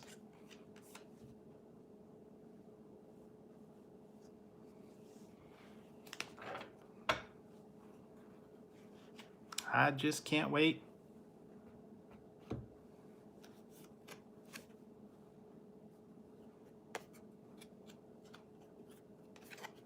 to do this. The life I love is making music with my friends. I just can't wait to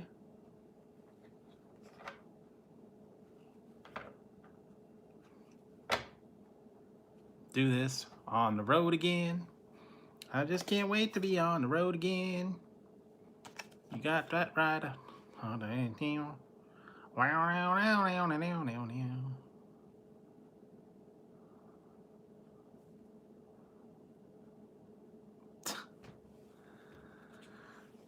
Some of these are bad. I'm not even going to say that one.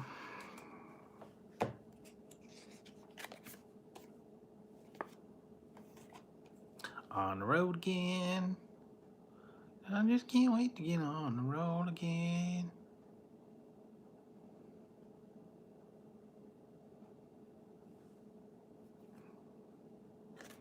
Oh, I love this. I was just talking about this. I was just talking about this today because I said this is what sounds like when Donald Trump was talking this morning and saying nothing. He actually said, I have to make a decision soon in the next couple days about whether or not to reopen the United States, and it's going to be a very hard decision. It's going to be the most difficult decision I've ever made. And that's all he said. Okay, so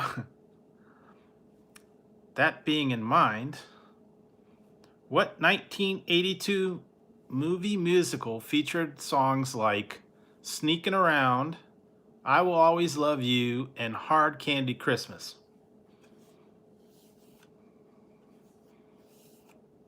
I was thinking of the governor on there. They had his little song and dance, and they asked him a question. He never said anything. No.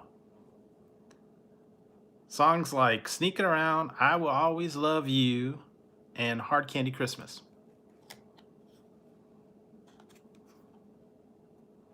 A 1982 movie musical.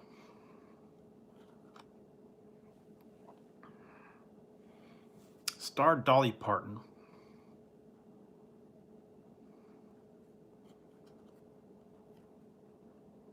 Sang some of those songs. No, it wasn't The Bodyguard.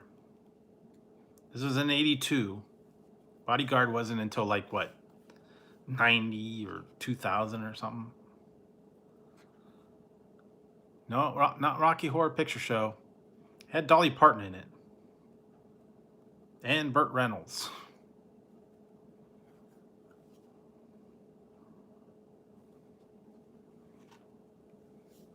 Burt Reynolds and Dolly Parton. Sneaking Around Again, I Will Always Love You, and Hard Candy Christmas. And it was somewhere in a big state.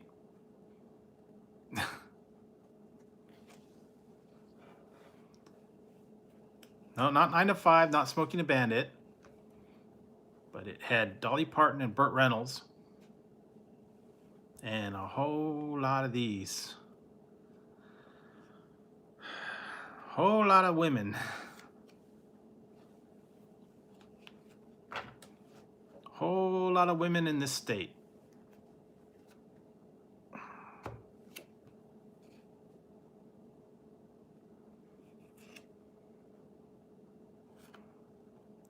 Back then, in 82,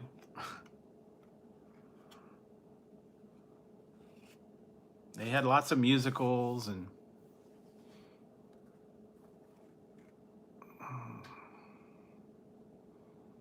Burt Reynolds was a sheriff.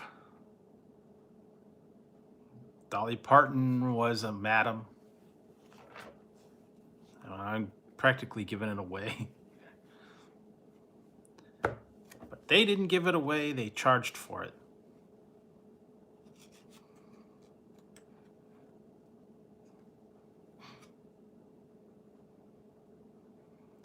They charged you for their services. It was the best one in Texas.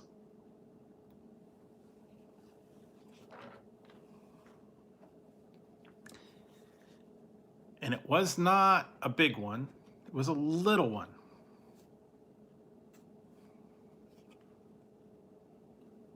No, not Moulin Rouge. This was 1982, Dolly Parton, Burt Reynolds.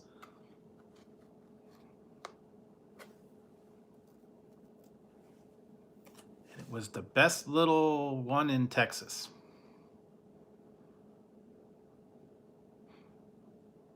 And Texas has a whorehouse in it.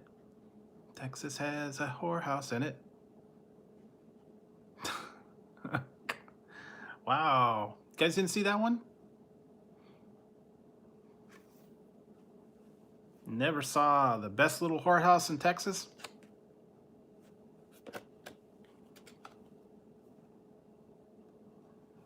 That was where that song "I Will Always Love You" came from. So, yep, it was best little whorehouse in Texas.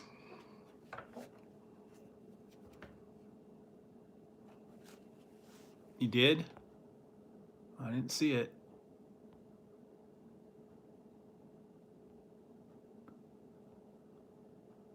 Bodyguard.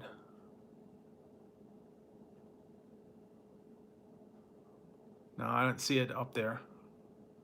Maybe it didn't, maybe it censored it? Oh, okay. Yeah, maybe that's why. It wouldn't let you say that word. Yeah, okay. Sorry. I didn't know that, but anyway.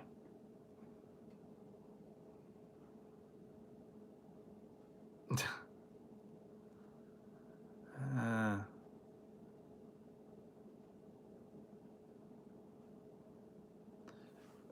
okay, here's a good one. What Lionel Richie #1 kept asking, "Is it me you're looking for?"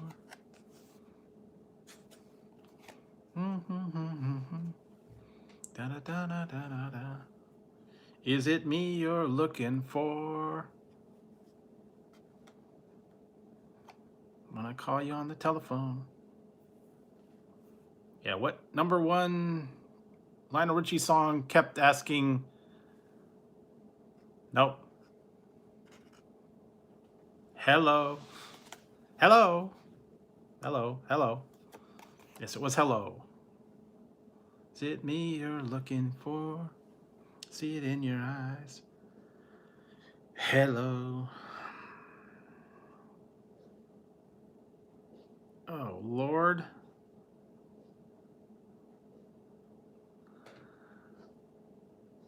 Oh, my God. Yeah, it's called Hello. That's all it is. Just hello. Oh, that. I can't even read this question. Sorry. I can't read this question because I can't do it serious. And you won't know it anyway, so.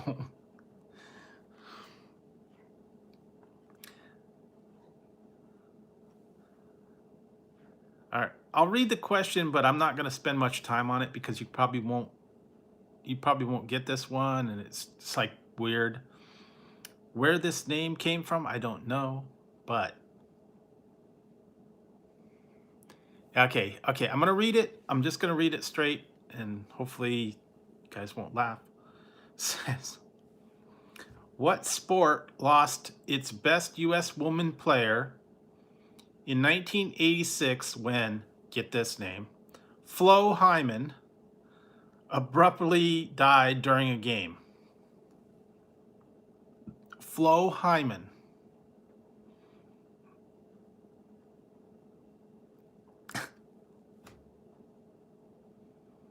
I didn't make it up.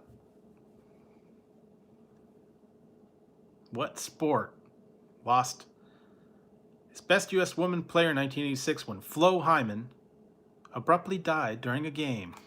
It wasn't skiing. So Flo Hyman. Flo Hyman died during a game of this woman's sport. Not women's ice hockey. No. I'm just reading the question. It's a woman's sport.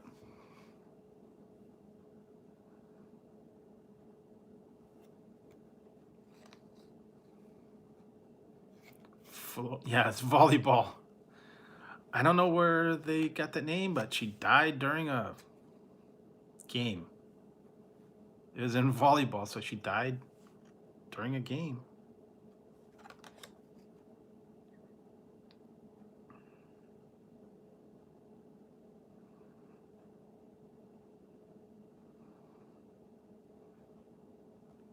anyway, there you go. So anyway, I think that's Flo Hyman. Yes, I know. That's I know. I don't know where they came up with that, but anyway, I think on that part, we will conclude for the night on the trivia. Because I've been on here, oh wow, quite a while. Going for quite a while tonight. And yeah, it's been fun, guys, but I need to get a little bit of rest tonight. And I'll probably be back. It is, but you know, hey, I don't know where they came up with the name, but oh well.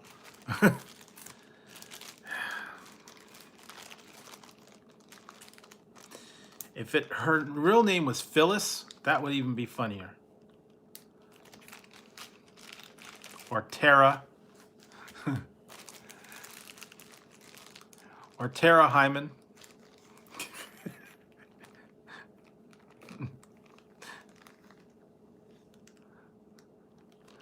Flora Jean Hyman or Tara Hyman. Or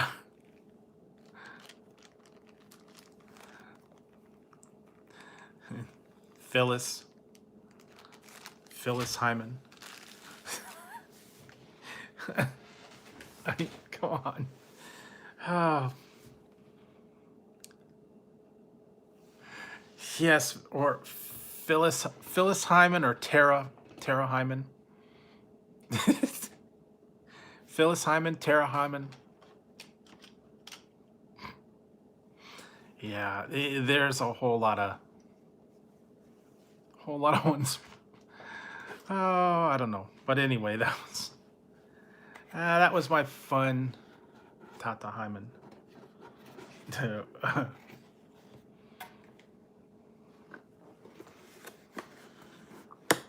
Or Buster.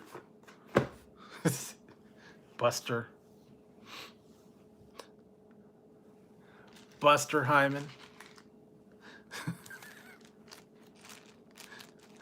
That would be her brother.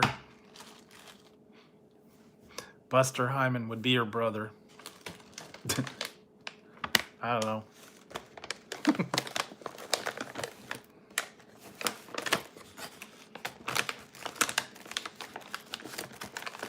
I don't know. Yeah, I'm getting goofy. It's getting late. I had some donuts. And I had some Kickstart. It's starting to wear off. So I'm probably gonna work on some more stuff tonight. I don't know what you guys' plans for Easter are, but I hope it is gonna be a good one for you guys. I don't know if you're doing anything. I don't know if you guys saw, I put the picture of the I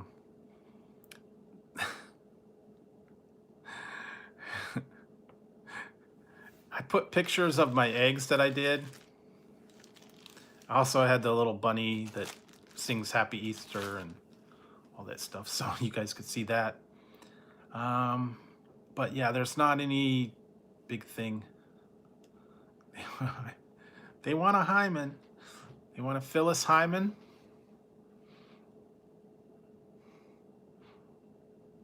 Collect call from Buster Hyman. Yeah, I saved the worst for last, I guess. I don't know.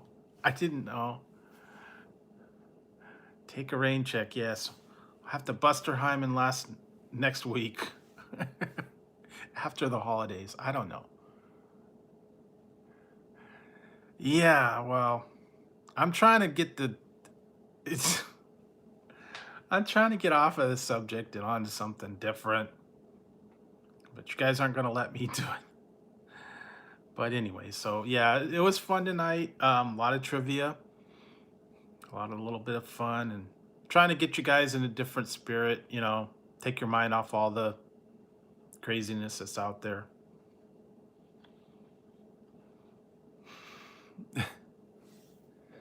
Yeah, I know. It's good, but like I said, yeah, I've been staying home. I haven't been trying to go out much at all. I like went out. I got Carl's Juniors for dinner. I didn't really do much. So trying to stay home when I can. Wham.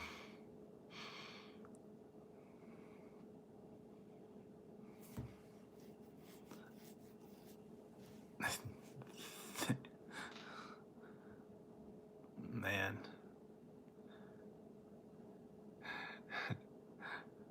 Carrie. Carrie Hyman. I don't know. Harry. Harry Hyman. I don't know. Yeah, I know. It's so fun. It's all fun and games.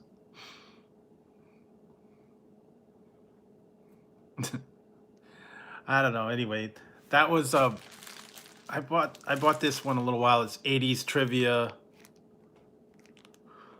from Trivial Pursuit. These are Trivial Pursuit 80s questions. Yeah, Harry Hyman.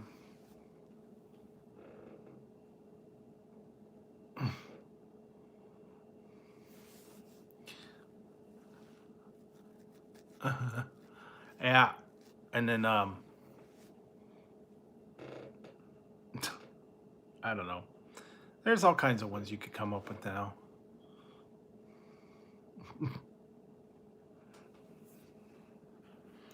But yeah, so that was fun tonight, guys. I appreciate it hanging out with me, and hope everybody's gonna have a good weekend. Get a little bit of rest, do a few things. So, like I said, I'm gonna try and stay home as much as I can, not go too many places. I know I've heard things now. Some places are requiring people to have masks. Some people are, um, no, it's 80s. Yeah, it's actually 80s. It's Trivial Pursuit 80s edition. Not a handcuff. It's an arrow. See, there you go. So I had that, and yeah. So I've been trying to take it easy, and I've been trying to keep my spirits up, and not get too bummed out by everything that's going on. And if you have, I'm sure a lot of people have personal issues and all that stuff and out there. So I hope everybody's been doing okay. No, it wasn't handcuffs, but yeah, not particularly. I'm guess they're okay. I really haven't had them. Not from. I ain't from South. I ain't got no mud bugs, but I like shrimp, boiled shrimp, barbecue shrimp, fried shrimp, shrimp and grits. Yeah, I like all that stuff. But yeah, I haven't heard of too much stuff coming out, so I don't know what's all going to be out there.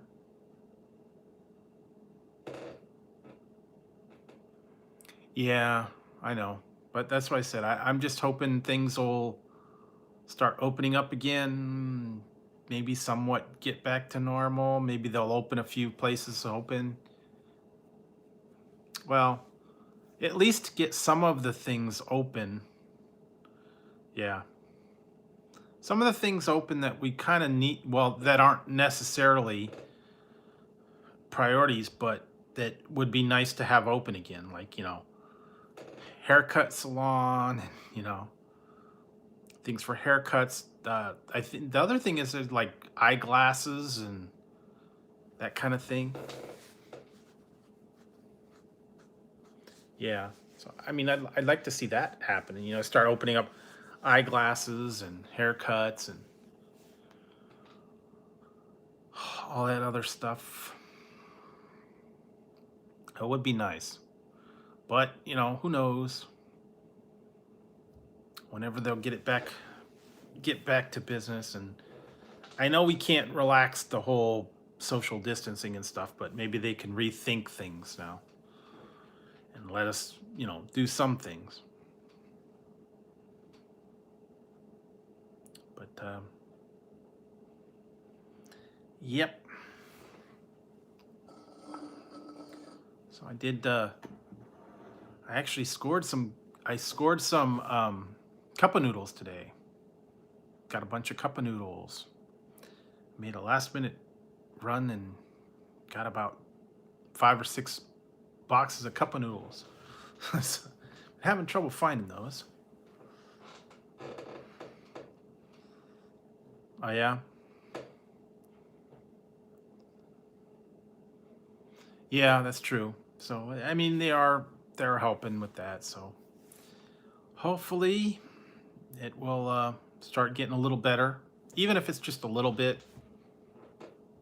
And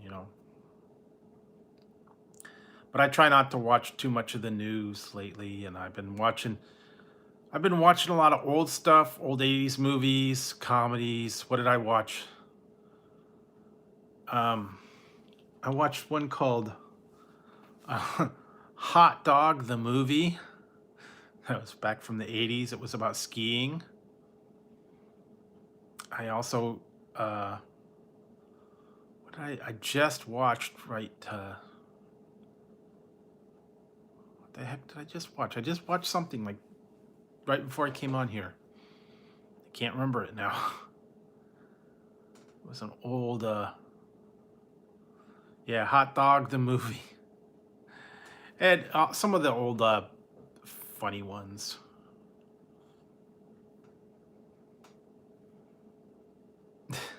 I don't know. I just trying to find. Well, yeah. I suppose you can get them, but I found that one. It's weird. I never saw these before. Some of you guys weren't in here when I found these. I found these at the Dollar Tree. I'm anxious to try these. Cup of noodle stir fry. I don't know anything about it. Teriyaki beef.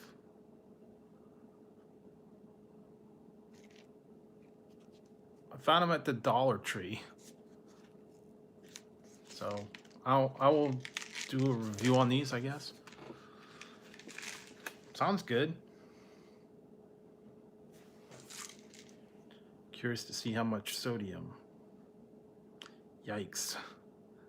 11.90. Yeah, a lot. They always have a lot in them. So. Really? Yeah, I found them, but they only had like 4 left. And then I bought 2, and then the lady says, "Oh, I'm going to buy the other 2."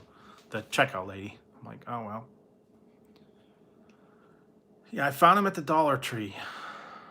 But no, they're never any good, but what the heck? Live dangerously, right?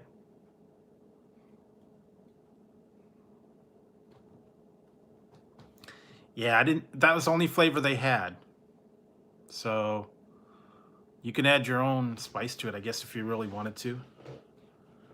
But yeah, that was the only one they had, and they only had a couple of them. So I don't know. I was surprised when I got in there and found a couple of noodles, and I don't know. But yeah, and I've got plenty of stuff for egg salad, deviled eggs. Well, it's not the noodles; it's the sodium in that cup of noodles that gets you. Yeah, I know. I've got the 2 times noodles too, so I've done those. Those are hot. They are hot, so you gotta watch out. But yeah, it's the sodium that gets to you. Too much sodium will get you. That's why it's best to get like the cup of noodle or the top ramen, and then you don't add the packet. You add your own whatever, because it has too much salt in it. So you just add your own little bit of salt, a little bit of broth maybe. Yeah, maybe just a little.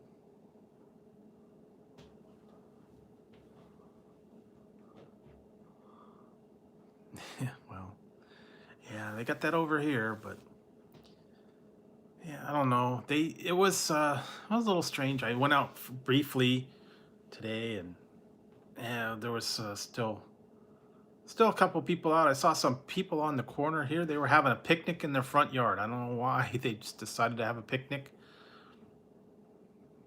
So I definitely don't know, but I'll try to do some stuff over the weekend, get a few more reviews out. You guys will probably be seeing over the next day or two. I've got all my Easter candy reviews coming out. I wanted to get those out, so you'll be seeing those the next couple days.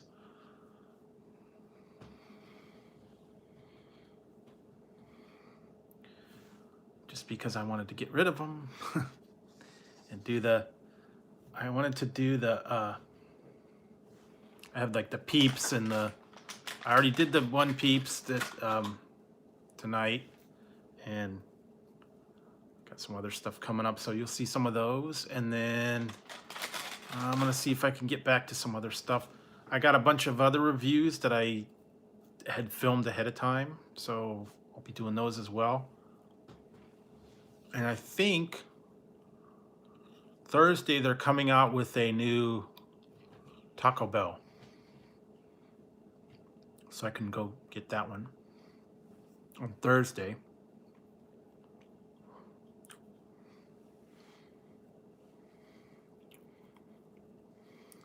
Yeah, but look for that on. I think it said the 16th, and I think that's what, Thursday. Yeah, Thursday. Supposed to come out with the Flamin' Hot Doritos taco. So that might be interesting to try.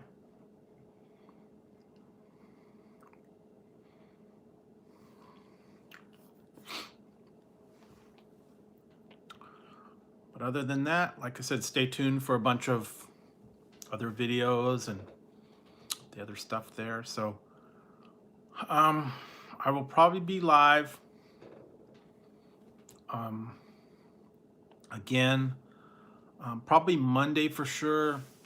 I may take I don't know, I might take Sunday off.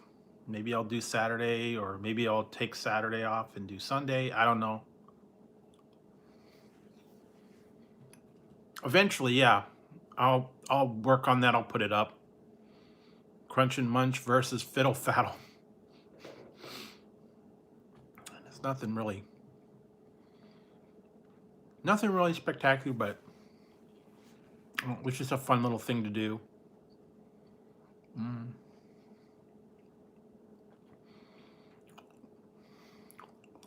Yeah, well, you guys too. You gotta stay safe, stay sanitized, stay in when you can. Just hang on like everybody else is doing. So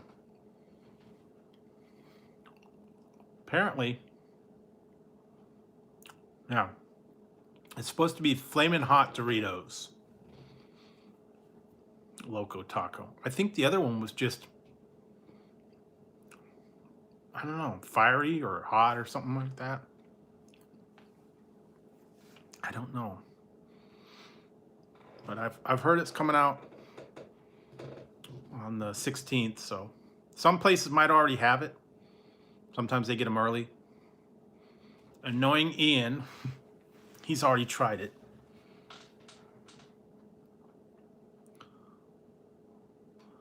No, I appreciate it. I appreciate you guys stopping by, and like I said, I will try to go back either Saturday or Sunday night. I don't know yet, but I do appreciate you guys coming in.